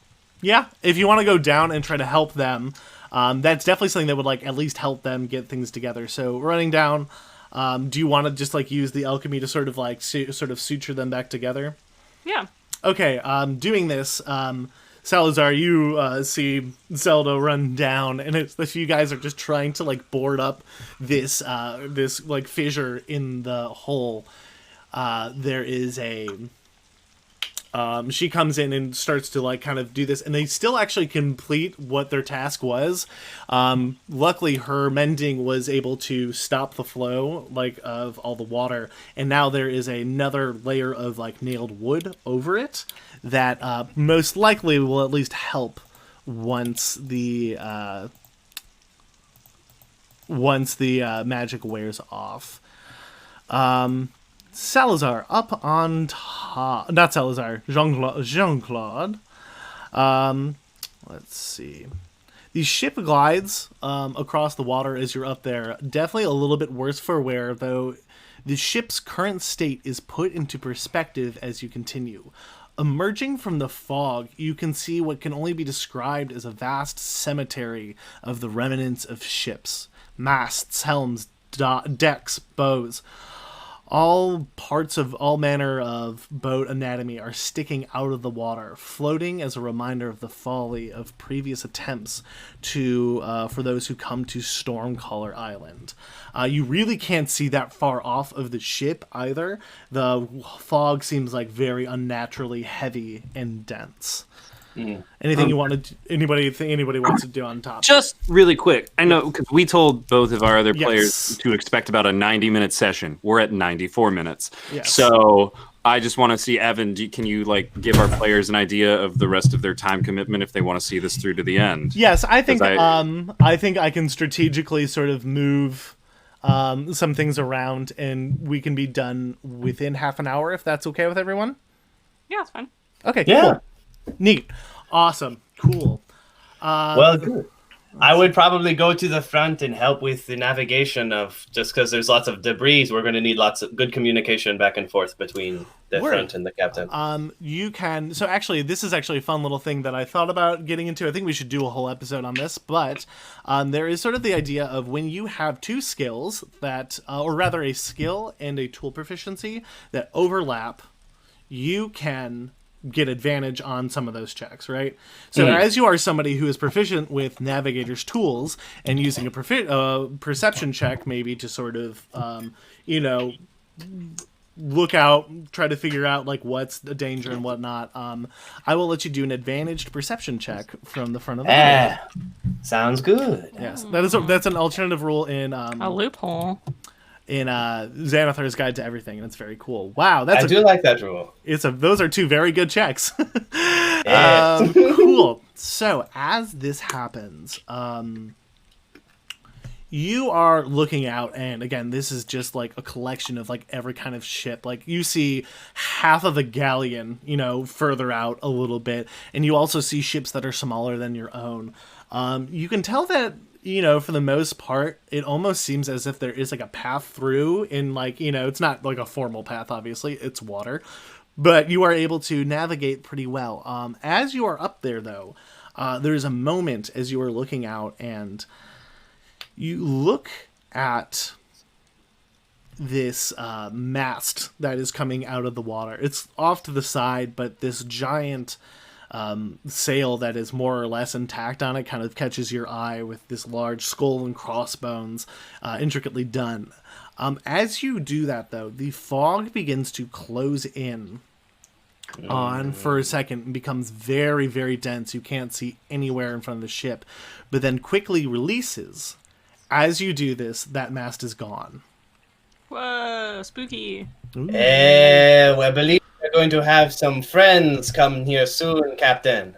Yes, and I would say with your 2 advantage checks, I'll even give you, you are starting to hear like some creaks and moans of different kinds of at first it sounded like, you know, might have been parts of these ships just sort of floating in the water, being subject to all this kind of water damage. But as you kind of listen, like your little cat ears kind of like, you know, switch positions for a second, and it's like, that's what a moving ship sounds like, isn't it? Uh-oh. Down below deck, Zelda. Zelda and Salazar, you guys are down below deck, likely finishing up the job as you guys. What do you guys do as you finish kind of repairing the hull? Pat yourselves on the back, say it looks great. I feel like we should go back to the. We're like, okay, we did it. Amazing. We're gonna Everything is okay. We'll go back up to the top where clearly we're gonna be like, yeah, what's going on? And then he's gonna be like, there's other people here. Maybe not. So as you get out of the deck below, you are met with, again, I would argue that as you went below and came back up, the fog, even as it retracted from the its sort of enclosure, it seems a little bit heavier now, and some of it has stuck to the bottom, or rather the floor, the deck of the ship. The fog has stuck? Yeah, like it's sort of like there's like you can see your feet, but like there's like sort of like ankle a dry ice machine. Exactly. 100% for all those theater folks out there. If you were to use a dry ice fog effect, this is what you're kind of noticing as it's there. And again, you Jean-Claude definitely hears this sort of movement in the water. But what do you guys what do you do? I feel like we can't risk having any interlopers, so we should blow that shit up. Well, you don't see it. You can hear, but you don't know. If you want to try to... We know what direction. Okay, make another perception check. Absolutely. Okay, and again, I think right now, you guys trying to, like, with this, make it with advantage. I'm going to say that these checks are with advantage using the tool, Wait, so I get a 5 plus 3? Or no, that's the total. No, 5 is total, and then you can roll twice and take the highest of the 2 rolls, because you have advantage. Okay, hold on. 5... Okay, I did it once. Fuck, my rolls are just bad this whole game.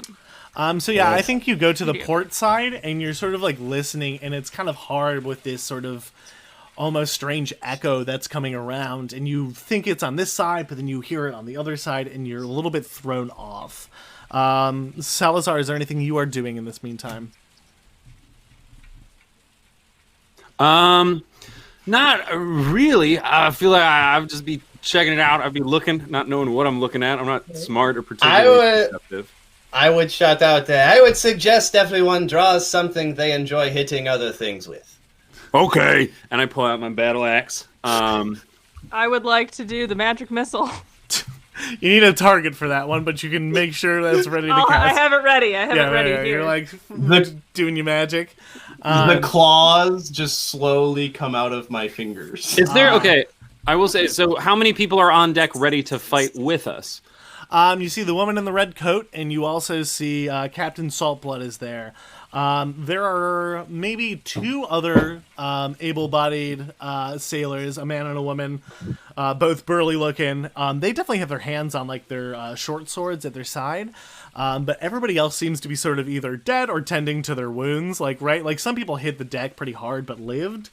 But selfishly, I want to save my spell slots for the players who need healing, so... Okay, that's fine. So I am going to, for the sake of time, I'm going to a little fun. Here's a fun little DM trick. I'm gonna alter this a little bit than what was initially planned because I don't know how to manage my time ever in my entire life. It's fine.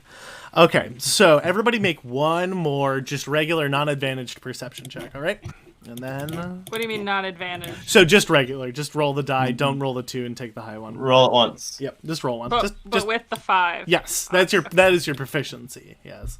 Okay, I did it. Oh, nice. Hey, twinsies. Hey, Christian, was that you? Was that one you? Nice. Yeah, it's as labeled. There it is.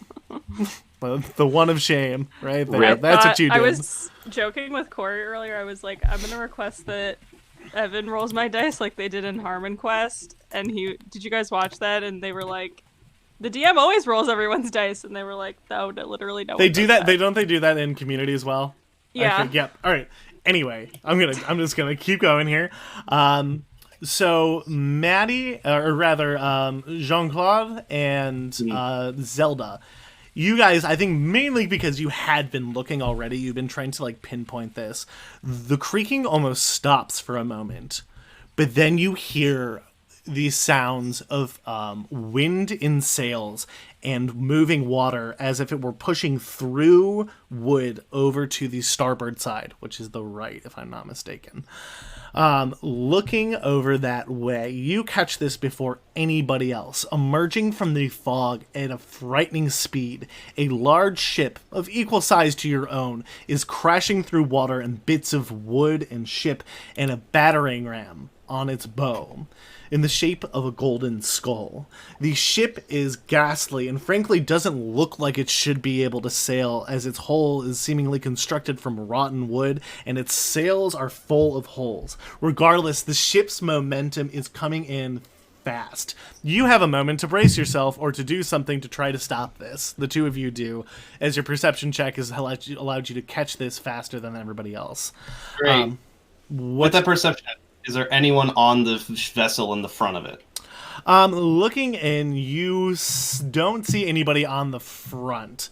I'd say you got an 18. You can see that there is like a figure at the helm. It is just at the edge of your visibility in the fog, but it seems like it is almost like it's only there as much as it has to be. It seems to be, it's like a humanoid figure sort of standing limp.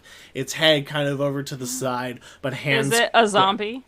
You've seen a skeleton or two in your time, and it looks like that might be what that is. Yes, I would like to burn a key point, step of the wind, and jump onto it as it's crashed. The moment before it crashes, I want to be jumping in the air at the impact, so I land on the thing. Is there a way? Do I have a bonus action available? Yeah, sure. I mean, I guess I will say I'll give them the movement first. It's a little bit closer as this happens. I'll let Maddie decide what she's going to do first, and then you can go. Maddie, do you want to do anything as you see this ghastly ship kind of coming in? Yeah, I still maintain my previous suggestion of blowing it up. Okay. Or hitting it with something. What would you like to hit it with? There are cannons on the side of there, and you also have spells. Cannons! We forgot You also about have burning hands, which is another, I feel like, would be an apt spell. Like, you have options for sure about how you might want to do this. What is the range of the burning hands? I think it's like 30 feet. 30 feet? Is it? I thought burning hands was like 10 or 15, right? It says 15 foot. Okay, yeah, my bad. Yeet! Your boy knows his shit. Yeah, that's not a spell I use all that often. So you'd have to wait till it's pretty close to do that, or you could use the. Yeah, I feel like at the speed. Am I close enough that I could missile whatever the zombie figure is? What is the range on magic missile? Do you know? I can look it up. Metric shit. I think it's. I want to say it's like 60, if not a lot more than that. 120. Yep. Okay, it was the double of it. Instantaneous. Yep. If you would like to do that, you most certainly can. Let's do it. Doesn't miss. I love it, Maddie. All right, so Aggro. so Jean-Claude jumps onto the ship, landing as these missiles, almost like you're jumping, and as if in like a fucking anime intro, all these sort of fireworks shoot out from behind you, like coming in and like hit this skeleton right in its what you can now see is a skeleton. It is this one skeleton that has like remnants of a beard and a captain's hat, and around its neck is a medallion. And the magic missiles come in and sort of hit. Two of them hit it, and the other one hits the medallion just sort of by where it lands. Maddie, can you roll the damage for that? I believe it's 3d4. Okay, hold please. And then you'll add 3 because it's all going to 1. So 3 roll. It's the d20 and then 4. No, so magic missile is an exception to the rule that it just comes in and it homes and it hits. So you just need to roll for damage, which is 3 4-sided dice, so 3d4 plus 3. Oh, so Because each one gets a plus 1. ah, sorry. I No, you did it. There you go. You got it. Oh, okay. Okay, so 1, 2, It's 3, pretty 4, much the 5, same. 6, 7, Okay. 8, 9, 10, 11. All right, so as this comes in, 2 of them hit the skeleton, one in the head, one in the hip, and the third one hits it in this medallion in the center. The skeleton itself actually collapses and falls back. The ship is moving, but Jean-Claude, with your proximity to this action, you noticed that when that magic hit that medallion, the ship kind of shook and made this huge kind of groaning noise. Salazar, was there something you would like to do? Yeah, so tell me do I got a whole turn here? Like, can I do an action? Yeah, I'll say attack? that. Yeah, you know, Cool. it's like it is already hit, right? So Okay. you're there. I'm gonna shout and say, "Today we are heroes," and I'll cast heroism on myself. And then as a bonus action, and I'm just gonna say, "And you can too," and then point at Jean-Claude and inspire him. Oh. Wow. So he's within 60 feet of me still, right? All right, thanks, G.I. Joe. Because knowing is half the battle. I know. Word. All right, so I'm gonna say Jean-Claude, you're up. I'm doing an informal initiative here, but what do you do? On this ship, it is just the captain with the medallion. So the actually at this point, it seems like there are some, like, as you stand, there's sort of a grate in front of you, you know, as there is that look into the lower decks, and you can see that there are these sort of skeletal hands beginning to kind of try to pull themselves through this grate, maybe losing an arm as they do, but they are not like up in your face yet. Right. Yeah. So the skeleton captain did look like it got knocked down, but the ship is still managing to move on its own. Okay. And I noticed the thing with the medallion. So I would say I would jump over the grate and drop the shitty bottle of wine into it. That I did not drink. And do I have enough movement to get up there without doing anything special? I'm gonna say What's your movement as a monk? Could you? Yeah, 40. I got 40 you got speed. 40 feet. Yeah. I'm gonna say you guys, because you landed. I'm not gonna say you landed like right at the tip. You were Right. like at the grate. Yeah, you can make it up there. Sweet. As you do, you can see that the skeleton, like, it's like moving. It's definitely not like alive by game terms. You know what I mean? But Right. it has this sort of like laughing jaw, kind of like in this dismembered skull, and the medallion is kind of standing in the center of like these disembodied skeleton parts. Hey, amazing. I'm willing to try any drink once. Not true. I would grab the medallion and I would fucking put it on because I'm not smart. Ooh, okay. This not what. It's so funny what you think you would do and then what other people do. So as you do this, I want you to make. Oh, I didn't plan for this. Will save. This is on the top of my head. All right. Okay. Will, you mean Wisdom save. I'm sorry. That's a 3-5 thing.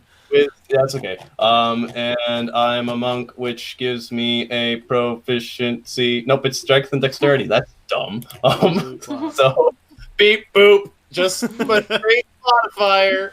It's fine. It's fine. It's fine. Okay. Again, this is sort of on the top of it. So your hands almost like as you put this on, the skeleton sort of like drops absolutely dead as your hand sort of almost as a magnet goes back onto like the on the helm, and you like there, and you feel the ship. Like like the ship is like an extension of yourself at the moment, but you are filled with some kind of inexplicable anger as you put on this medallion. Okay, and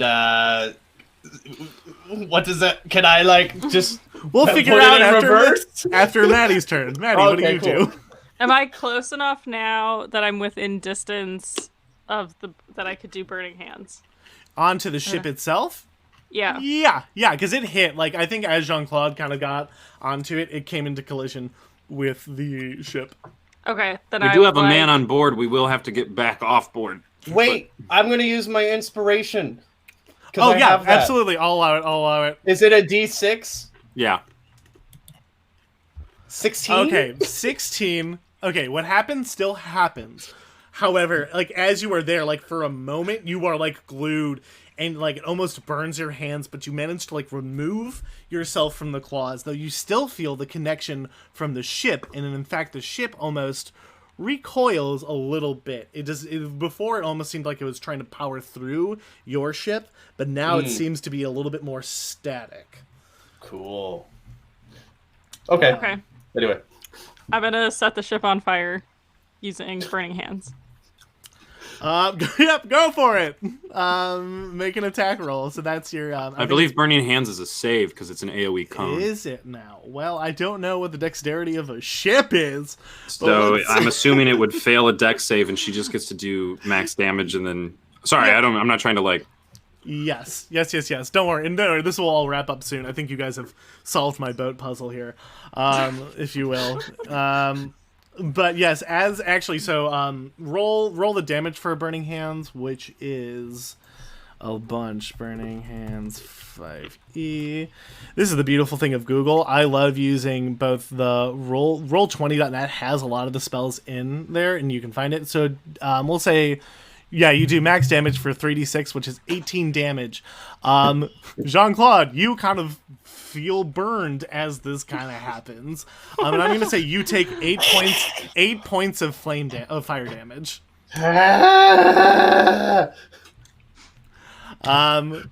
Salazar, what do you do? So we have no enemies on the boat. No. On top. So Salazar didn't see anything to hit. No, not necessarily. The skeletal hands have seemed to retreated since you have put on the medallion. Or as Jean-Claude has. Okay. So I guess I'm just gonna stand by. I don't have really too much to do then. It seems that my party members are taking care of it, and I will save my resources for a rainy day. Word. Jean-Claude, now that you have been burned, it almost as like a small singe appears on your arm, as the burning hands like roars across the whole of the boat. What do you do? Why can you not do that thing? And I would like to. Can I will the ship to go backwards?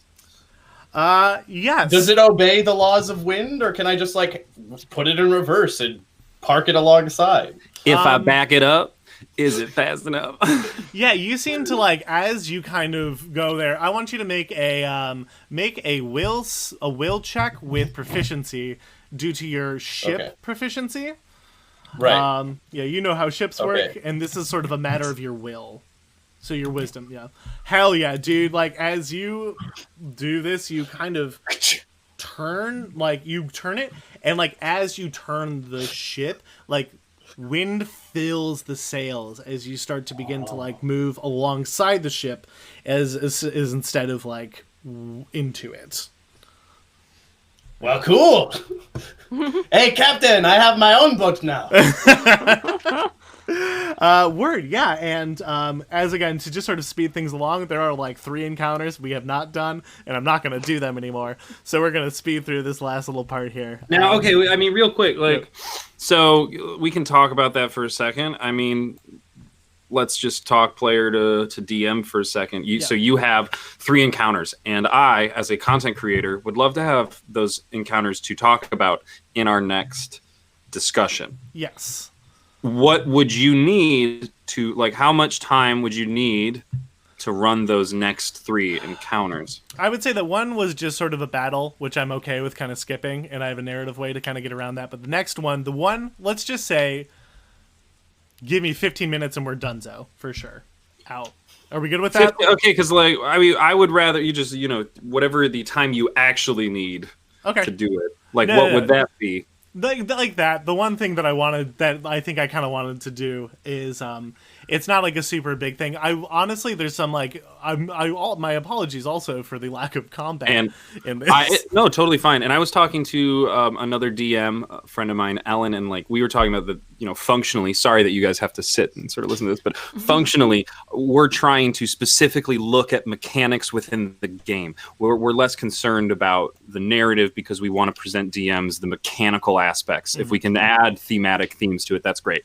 But are there mechanics you literally just want us to play through, and then do you know what I mean? Like, again, for our purposes here of the show, we are trying to see and understand mechanical aspects of the game. You have 3 players who can play through that. So, I think we've gone through. I will say that like the point that this next challenge would make, I think we've kind of dipped into, which was the idea that I have, if you haven't noticed, I've used a lot of perception and athletics checks throughout this adventure, right? And it also occurred to me halfway through that there's that cool overlap between, some of the skills and tool proficiencies that can do a thing. But I will... It was honestly, it was the what's coming up next is more of like just like a little bit like of a last little bit of excitement before the treasure, if that makes sense. Cool. Okay, cool. So let's do this. Is everybody down to play through that? Yeah, that's fine. Okay. I just have like a hard stop at like 4:45. That's fine. Oh yeah, that will not happen. Do not worry. Yeah. All right, cool. So let's get to it. All right, so you guys actually now have these 2 ships, one looking a little worse for wear, but still intact, and the other one looks like if, it does not look great, but it seems to be floating just as well as any other ship around. Jean-Claude asks, as you are using this boat, there is like you feel a connection to this boat, and again, it is almost as if your wisdom modifier is being used much more than any other kind of stat when you're using this. Like it is as if you are one with the boat. But as you start moving through the fog, you see a larger shadow sort of come out, and you notice that you've actually arrived at the island proper. As you start barreling forward, you can see that like most of this island, it has a green top lush with grass, but all of the sides, there isn't as much as shore, but there's all cliff face. However, as you go there, you see that there is one large cave sort of carved into the cliff face. Right above this cave, you can see that there is a tower on top of the island, and there are small dots of light visible through a heavy cloud of fog surrounding its top. As you push through the cove, the water eventually does meet a small shore, which hosts the bottom of a stone tower structure, seemingly similar to the tower that is above, but it looks as though it had almost come crashing down into the cave itself. Its bricks are dark and covered with moss and slime, and it is clear that the tower has been here for some time unkempt. The remnants of a wooden door hang ajar on the door frame in the front of the tower. Inside of the tower, I'm not going to ask you if you go in the door. I'm just going to assume you do.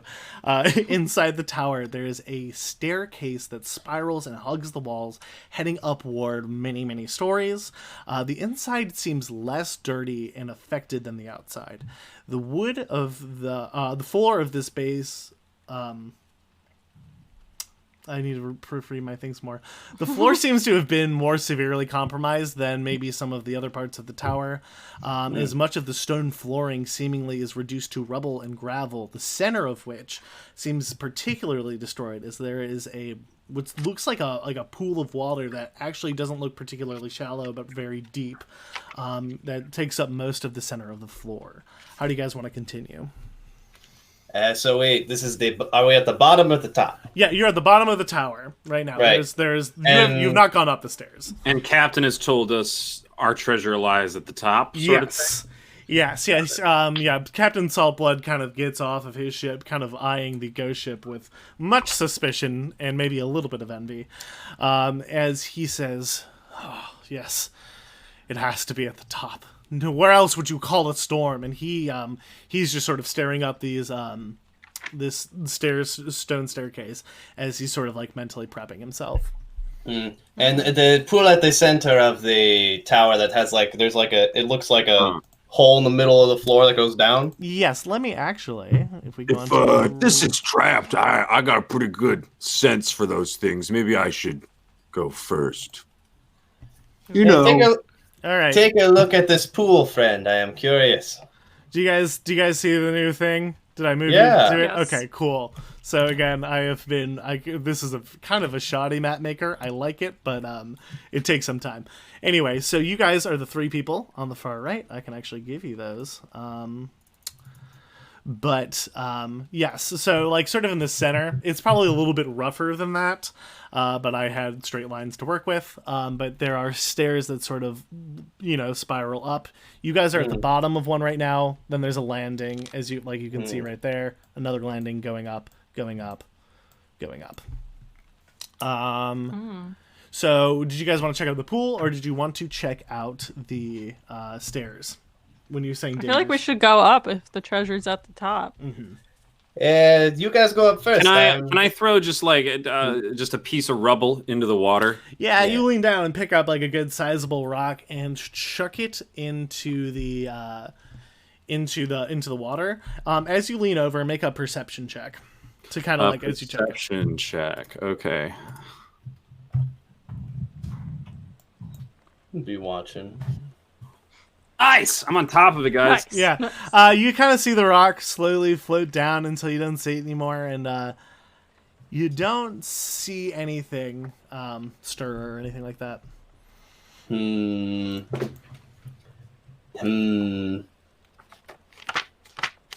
Mine's all right. Yes. Well, my instinct is to check the bottom before we go to the top, but you guys can keep going if you would like. Hey, Evan. Yeah. Just so you know, one of our awesome viewers, D Melon 13, Dungeons Master's Guide, page 119, has AC and hit points for ships and damage. Cool. We will have to check that out So next time we this have is votes. probably a galley, right? Yeah. It's a larger ship. Yes. Yeah. So AC 15, HP 500. 500. Yeah, it's fine. Yeah. It is not hurt yet that bad. Yay! Cool. Neat. So, are you guys beginning to trek up the stairs then?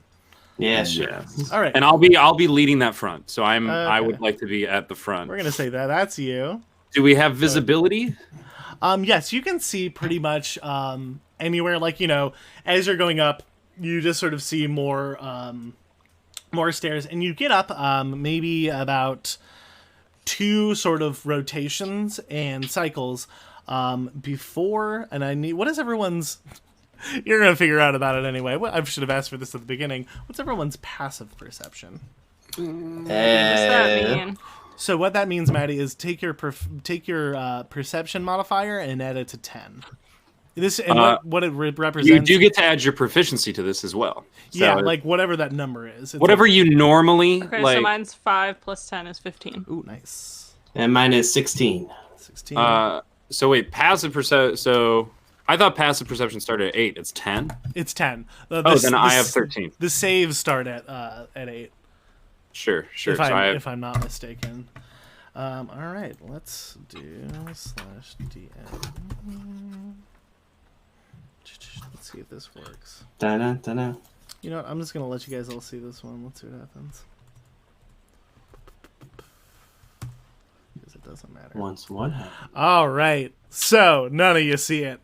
You guys are walking up, and you guys get around here. I forgot to give you these permissions, so I'm just gonna take control of these because we're on a little bit of a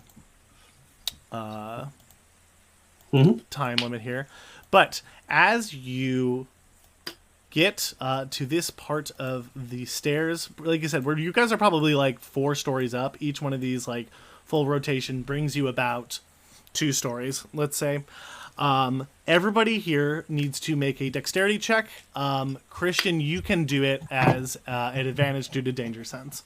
Check or saving throw? Saving throw. Thank you. Sorry. Okay. So how do we do that? So that's a roll 20, and then if you don't have proficiency in a dexterity saving throw, which I don't believe you do, you will just add your dexterity modifier. So just do a d20 plus 1. Total 20 from me. Word. Dirty 20. It's All right. 11. All right. Okay. So Christian, or rather Salazar and Jean-Claude managed to see before it hits them and make this dexterity save. A huge, large shadow as you hear the sound of water being just forced out and pushed out and overturned. A large tentacle of water seems to rise up from the pool in the middle and forms right in front of you and then slams down onto this staircase itself. Now, Maddie, you are going to take an amount of damage, and the other 2, you guys managed to dodge roll out of the way, but this tendril of water absolutely decimates this area of... Oh, how do I fill it in? There's 2 colors. So do you see when you're making, when you're drawing the shapes? The second color, yeah. Yep. All right. From there to there, these stairs have been cleaved off of the wall. And Maddie, you are going to take...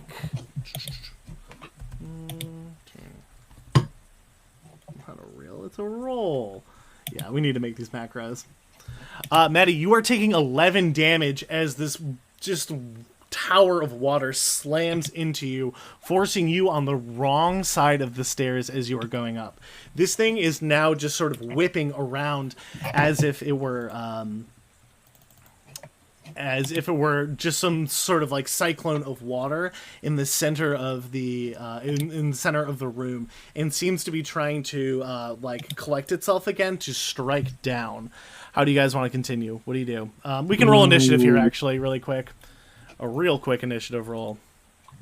So that is, you are going to roll a d20 plus your dexterity modifier, and it just sort of creates a order of operations for like who goes in what order.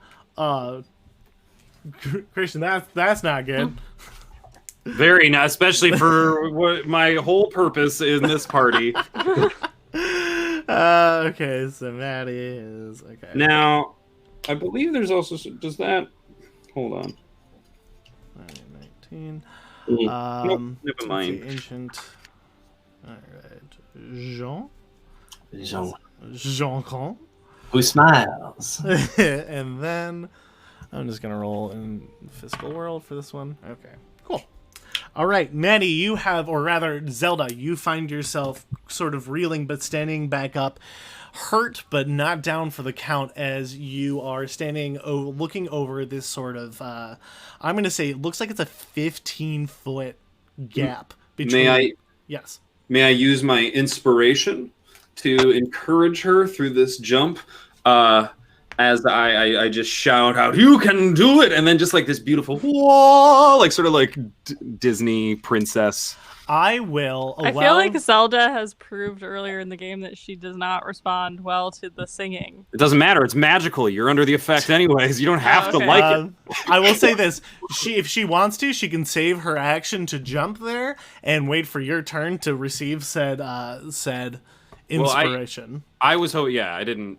Okay, I mean, if that's... I was hoping to have done this as soon as... But if Yeah, we can wait until my turn then. Yep, and then again, she can save her action if that's what Maddie wants to do. Though honestly, it'll just be her turn again. Point of order: held actions cannot be movement. Really? Okay.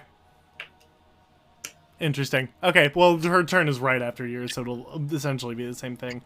Maddie, what do you do? Yes, you're on the other side of this. You have not quite... You can see him, puffing up his chest ready to sing to you, but he has not been able to give you that magic, good, feel-good energy yet.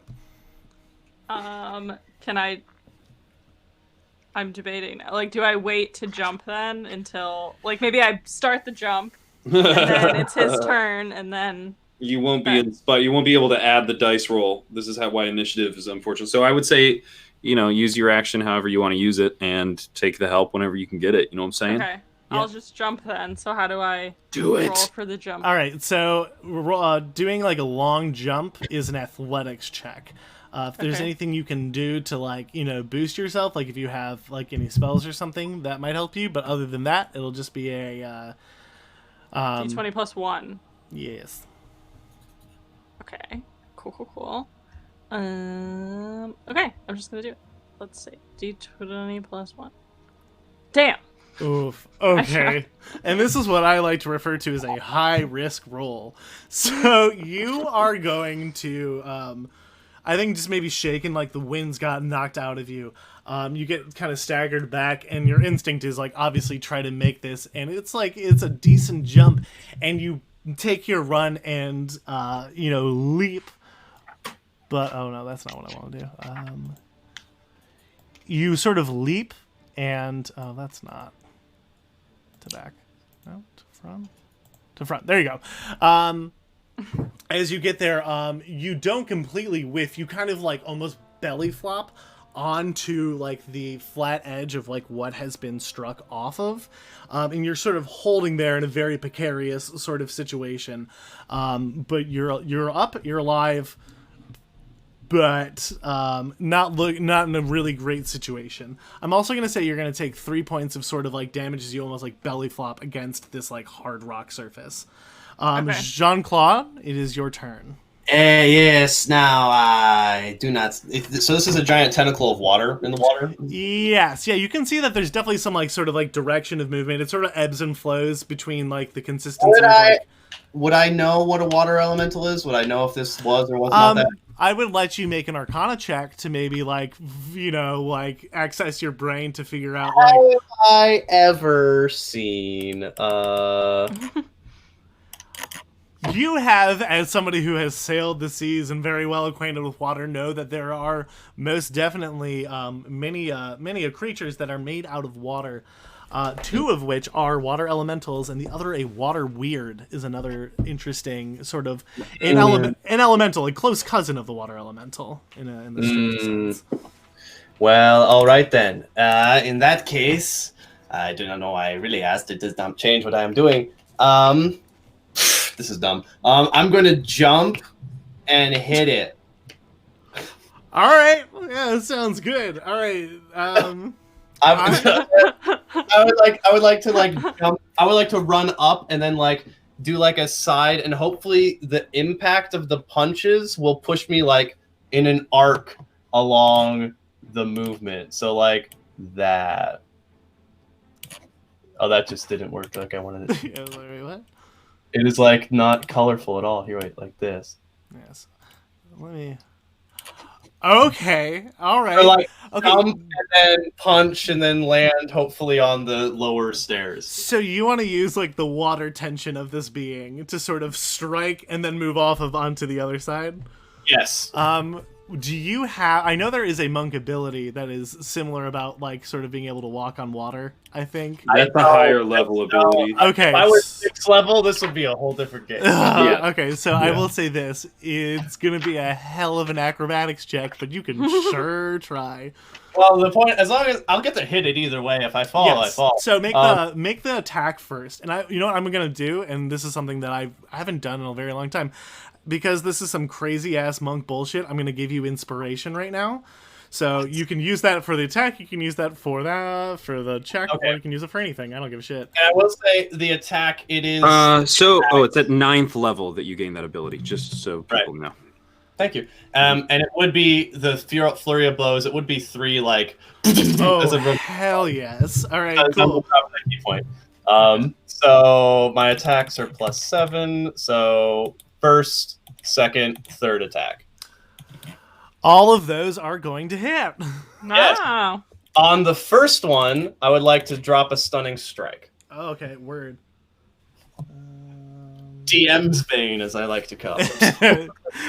Christian Jamie, that's actually going to be our next episode. Christian has opinions about that. Okay, so what is your DC that I need to hit for that? My DC, that's a wisdom-based DC, correct? Yes. So that would be 14. And is it resisted by Constitution? It is resisted by Constitution. Sounds sure right to me. All right, it gets an 18 on its roll. It'll get a 17 no matter what, whatever it is. So you come by and you definitely like take some chunks out of it, like as these strikes get, but it doesn't seem phased necessarily in stopping power. How much damage does that do? So mine are D6s plus the dex. So if all 3 hit, then it's that much damage. And then I'm now flying and falling and hopefully. Yeah, use that there acrobatics check, boy. Let's see how this works. Mm-hmm. I'm not actually proficient in acrobatics. I'm gonna use the inspiration for that. You may as well. Might as well. It's a little better. Okay, I'm gonna say you don't necessarily like land super well. I would say you get there and you like 1, 2, like what strikes? Is it like punch and then that final kick like kind of pushes you off? I'm gonna say you land prone. Like you get the force with that last kick that definitely does enough to like get you there, but you kind of land in like an uncomfortable spot prone on the stairs. Right. But you did actually, it does not seem happy at all, and in fact has turned its attention to you. It is going to like whip up and again like really starts to build up momentum before it slams down on you. I'm so glad you had your camera on for that whole movement. Did make it that much better. TikTok dance, yeah. Is a 16 gonna hit you? No, mine's a 17. Well, actually, you are prone, so it is gonna get. What about 18? Yeah, that'll hit me. Nana and a boo-boo, stick your head in doo-doo, Danny. All right, this thing is gonna swing It's down. going off at the you. rails. It's not good. Dealing 15 damage to you as it just sort of slams down, almost reawakening the wound from last night. What type of damage? That is bludgeoning. Just bludgeoning, cool. Bludgeoning damage, yes. It doesn't look like he got frostbite or anything. It looks like but he didn't belly flop. The water flopped him, and I'd like to roll over and cough up a hairball. Salazar, you are up. Can we see the map description of what's happening? Because players are not. Yes. Oh, I am so sorry. I didn't even think. I will apologize. I'm much more accustomed to Theater of the Mind when it kind of comes to my DMing style. So it is probably within this kind of a range. It is extending up from the water itself. And it has just sort of slammed. Whenever it sort of retreats to this position every time it attacks. Like it slammed down over there, but then sort of retreated back up to here into this sort of like swirling. Sure. All right. So my friend is knocked prone, and my other friend is Maddie's character. Are you hanging off the edge there? Yeah, she is. She's That's like. how I interpreted it. Yeah, you're kind of holding on there. I would like to then use my action to pull her up. Okay. I will let you do that as an athletic. Like you have to pull a whole human being up. I'm gonna say like she's not gonna be much help, but it'll be a bonus action athletics check just to sort of. Bonus action athletics check. Very kind of you, sir. Yes. All right. So roll a d20 plus 6. You don't like knock her down. You grab onto her arm, and you are in the midst Also, of if my pulling her. lifting and like carrying capacity plays into this at all, with a strength of 16, I can lift probably close to 300 pounds. And I guess, you know what, I'll allow it because you kind of get her all the way up. Zelda, because you had even mentioned yourself that you are a relatively not frail, Small. but you are Petite. a petite woman. Yes. Okay. Sounds good. Yes. So you pull Zelda up onto there.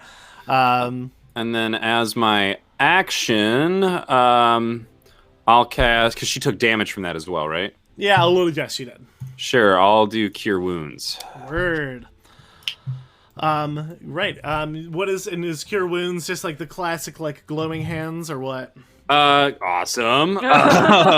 Yeah, so he just grabs you and yells just kind of at you, sort of like this like adrenaline filled, like squeezes your arms, and like instead of it hurting, like the compression from like pressure check, like when they check your blood pressure, sort of feels like that, but suddenly you are just like vitalized with this sudden electricity of charismatic force. Word. Hell yeah. All right. And with that newfound vigor, it is your turn, Zelda.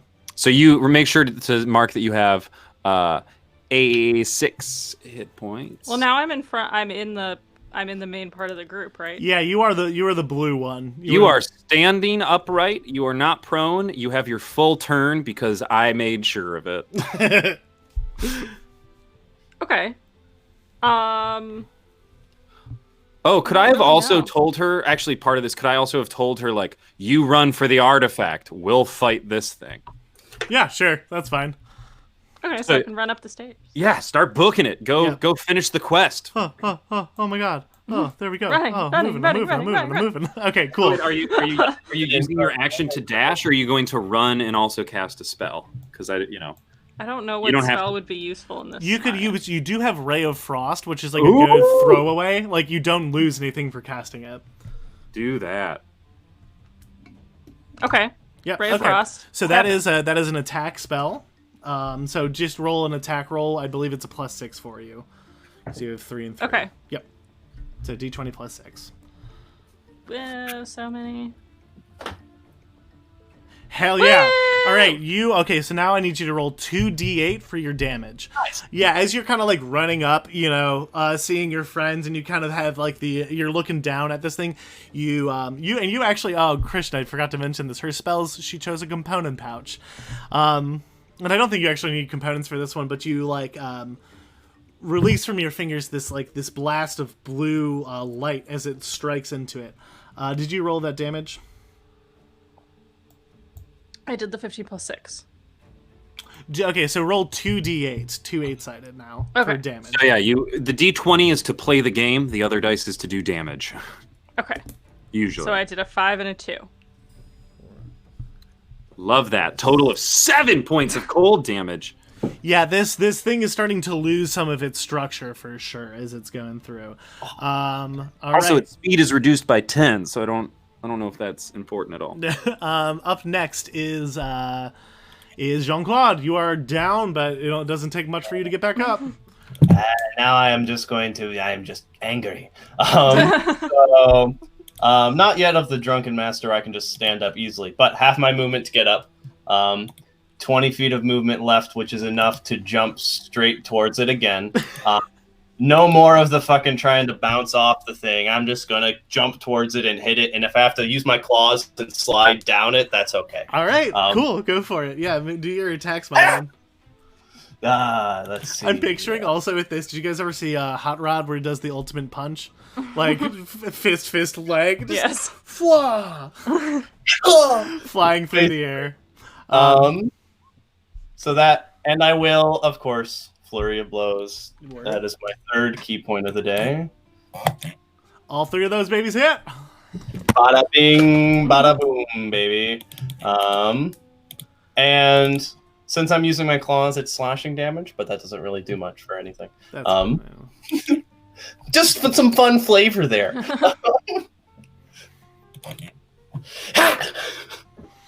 All right. So 9, 7, 6. That's 15 + 7. All right, this thing is on its. Some really calm music is playing right now. We need to stop that. It is on its last legs. As that happens, you are like, you kind of notice you fall almost through it as you just like Dragon Ball sees yourself like through this water as parts of it just blast off. Like even a little bit of like ice is in there. Like you kind of hit the part that got hit by the ray of frost, and like these pieces of ice that you've like shattered now like are like flying in the air. It's starting to lose structure, and I will have you make one more athletics check to try to do that that sort of scrape down. Yes. I think I've literally done this move with another person. It was with a shield trying to roll down it, but hell yeah. Fortunately, my athletics is not as great, but that is great. Yeah, and you kind of just start like rolling down it. You even to the point where you might even get another punch in from this next turn if we get there. This thing is actually no. This is what's gonna happen. Oh, this is fucking dope as hell. All right, I hope it misses. Let's see what happens. No, it's gonna hit.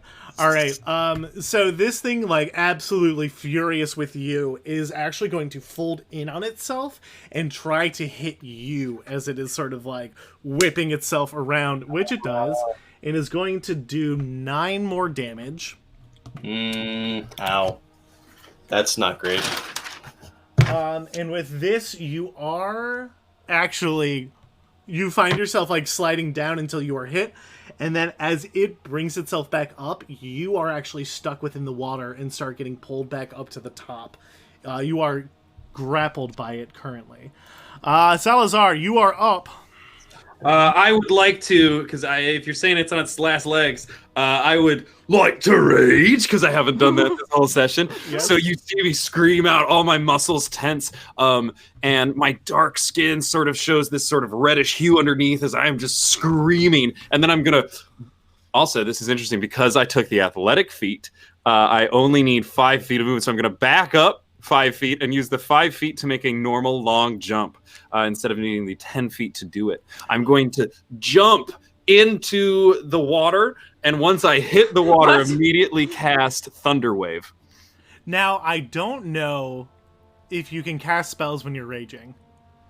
What? This ruins everything. Hold on. Where are you seeing that? I'm 90% sure that's one of the big things about it.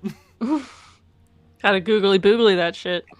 No, what are you talking about? There's, if you are able Trouble in Paradise. Oh. Well, it says to concentrate on them while raging. You can't cast spells. Damn it. All right, so then I will run. I will not rage. I'm going to run, and this was an awful multi-class. I would like to run and then just cast Thunder Wave as I jump into it. All right. Everything sans rage. It's rage afterwards. Rage afterwards. That's what I'm saying. Yeah, I'll rage after. Rage, fucking rage. I'm out of spell slots too, so. Okay, yep. So as you do this, what does Thunder Wave look like to you? Is it a clap? Is it a scream? What is it? I think it would be just like this. Really, he would like as he's diving in, you see him sort of tuck in and slap his chest with his hand. And it's just this, yeah. Hell yeah. All right, feel free to roll for damage. It doesn't actually matter, but like go for it. Just for the fun of, seeing what that number is. Numbers. Blah, blah, blah! Big flexing. Hell yeah. All right. So as this happens, you kind of see Jean-Claude up at the top. I feel like from your perspective, this is great. You just see him like jump and like do this, and the whole mid part of this sort of tendril just evaporates in like the face of this force as it is just blown off. The top of it sort of falls forward, again, leaving you on the stairs, Jean-Claude. I think it's going to fall forward for the sake of this, and now there's like a 2-minute wrap up here. But yes, as this happens, the water just tries to shape itself, but like can't muster up the function as it just kind of falls down into the water below as nothing happens. Zelda, rather, as you have began running up, you come up to the top of this building. It's very evident now that this tower most likely was at one point a lighthouse. Right, and there are these 4 lit braziers all around. They don't seem to even be burning anything, but like they are like perpetually burning. But in the center, there is this conglomeration of 3 crystals, and in the center there is this wand that is stuck in the center, and it has this dark piece of glass at the very top of its wand. I've strategically left Captain Saltblood out of these fights because I hate using NPCs, but he runs up behind you, after now that the danger is over. Yeah, exactly, right? Gets up there. And he looks discouraged because there's one more thing, is that at the foot of this, there is a skeleton. There's actually a number of skeletons up here that are sort of strewn about the lighthouse top. Most of them are wearing what look to be sort of sailor's garb with cutlasses in hands, of all different cultures and sizes of different races, and some of them even look a little bit more like wizardly versus warrior. But he leans down, the one that is the most close, that still has its skeleton hand grasped around this metal rod, is dressed in this long blue coat that actually very much resembles the coat that Saltblood is wearing. He goes up to it and kind of doesn't really know how to collect himself as he kind of leans down and whispers something to this skeleton. And he looks up at this rod, that's stuck in the crystal, and you can tell that he's like torn up about something that he has just seen. But he reaches out and grabs the rod, and at this very moment, a strike of lightning comes down and hits it. And at first, he seems very, shocked and distraught, but gains his footing and pulls it out of the crystal. He falls down to a knee after this and is just gasping and like trying to collect himself, and eventually pulls himself up as he has claimed the storm collar. Ooh, magic items. Whoa. Yeah, right. And he looks at it and he looks down, and he actually takes, all he does is then he takes this tri-cornered hat off of the skeleton that he had knelt down to, puts it on himself, and he just walks past you, Zelda, and he says, "These are mine. Anything else is yours and your friends. You have your own ship. You can make it back on your own." As he walks past and begins to walk down the stairs. For all intents and purposes, that is the end of the one shot. Yay! Hey, how is your dead wife, friend? Yeah, what was that? That was hey, it's fine. Sorry, the dog is over this too. Hey, bud. Hey, bud. It's fine. It's fine. Yeah, and only an hour over time. I'm so sorry. I don't know how to manage time ever. No, that's totally. This is we're learning too. So I think Evan, can you and I stay on Roll20 to sort of chat a little bit? I think it would be interesting to stay on and just sort of like DM to DM chat.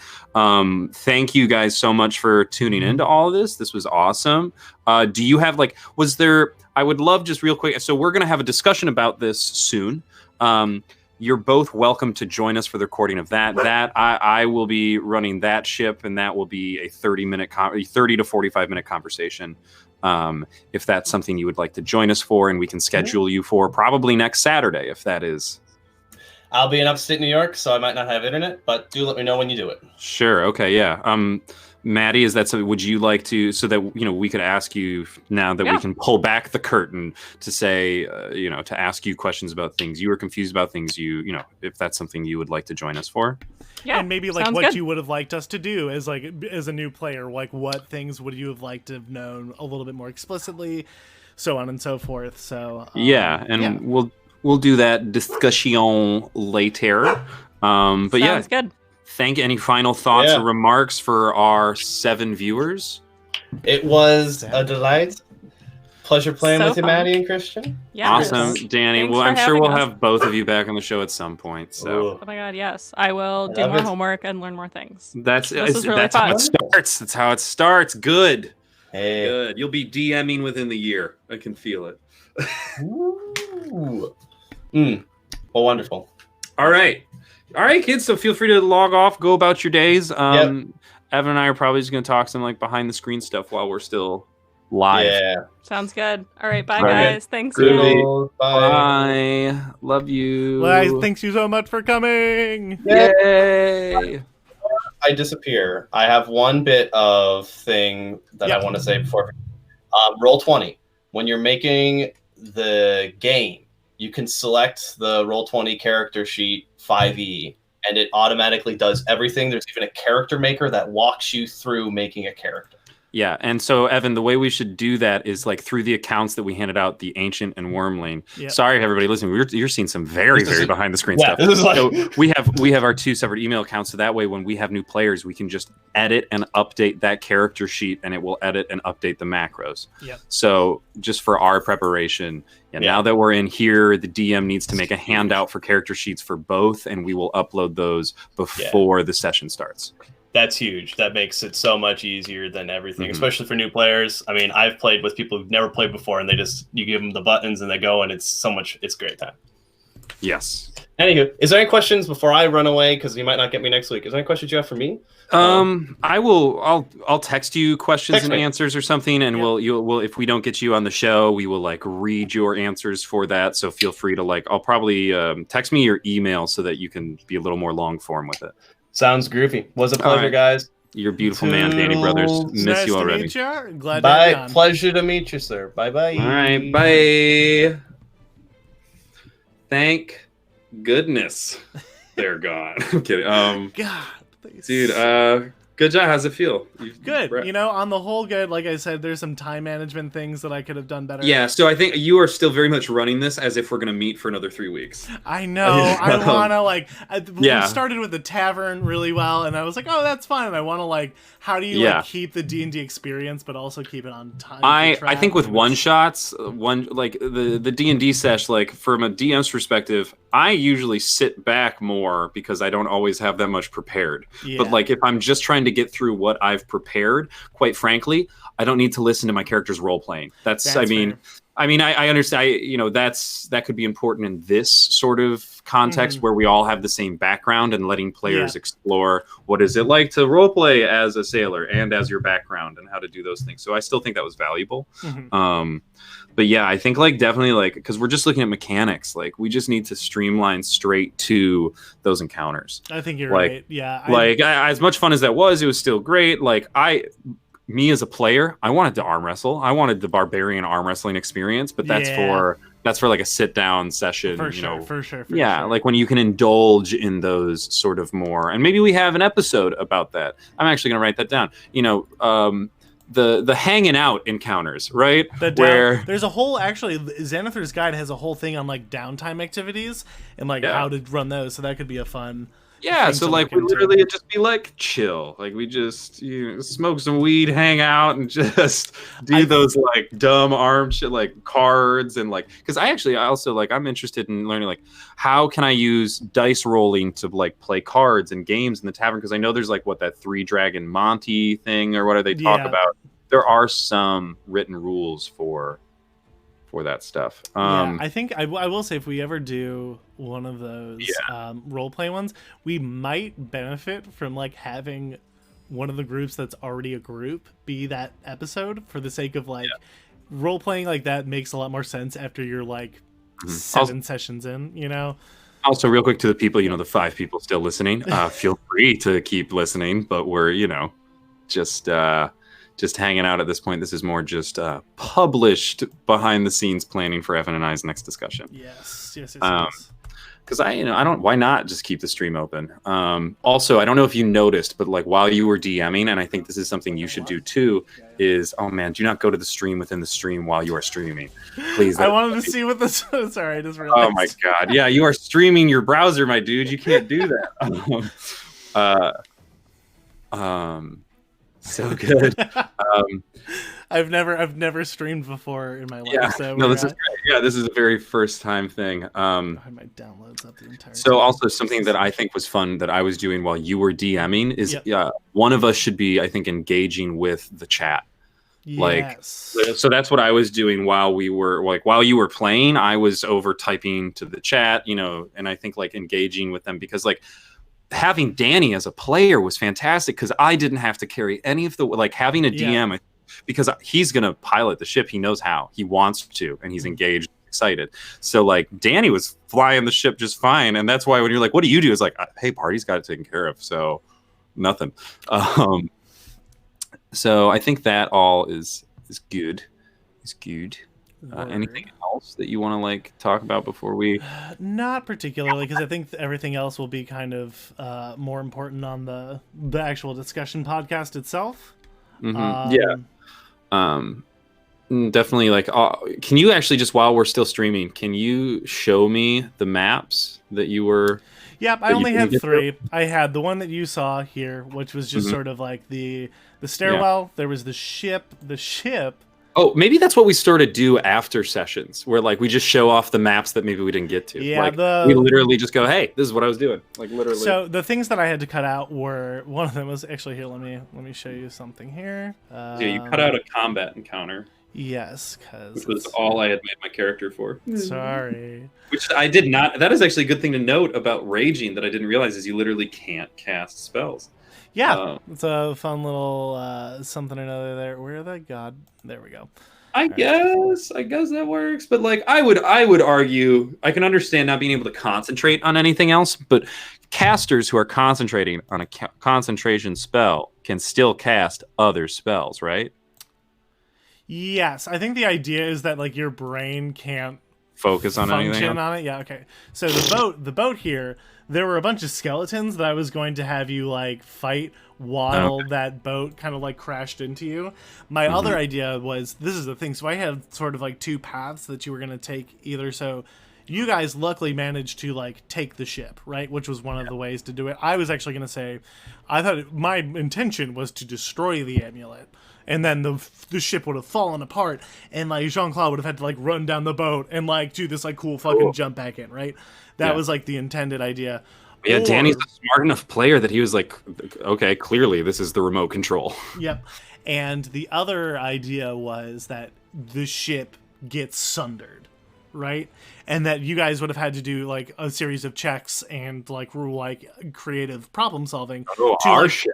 Yeah, your shit would have gone down, and then you would have had to like manage the debris or like try to make a wild athletics check to try to swim and like do all this kind of stuff.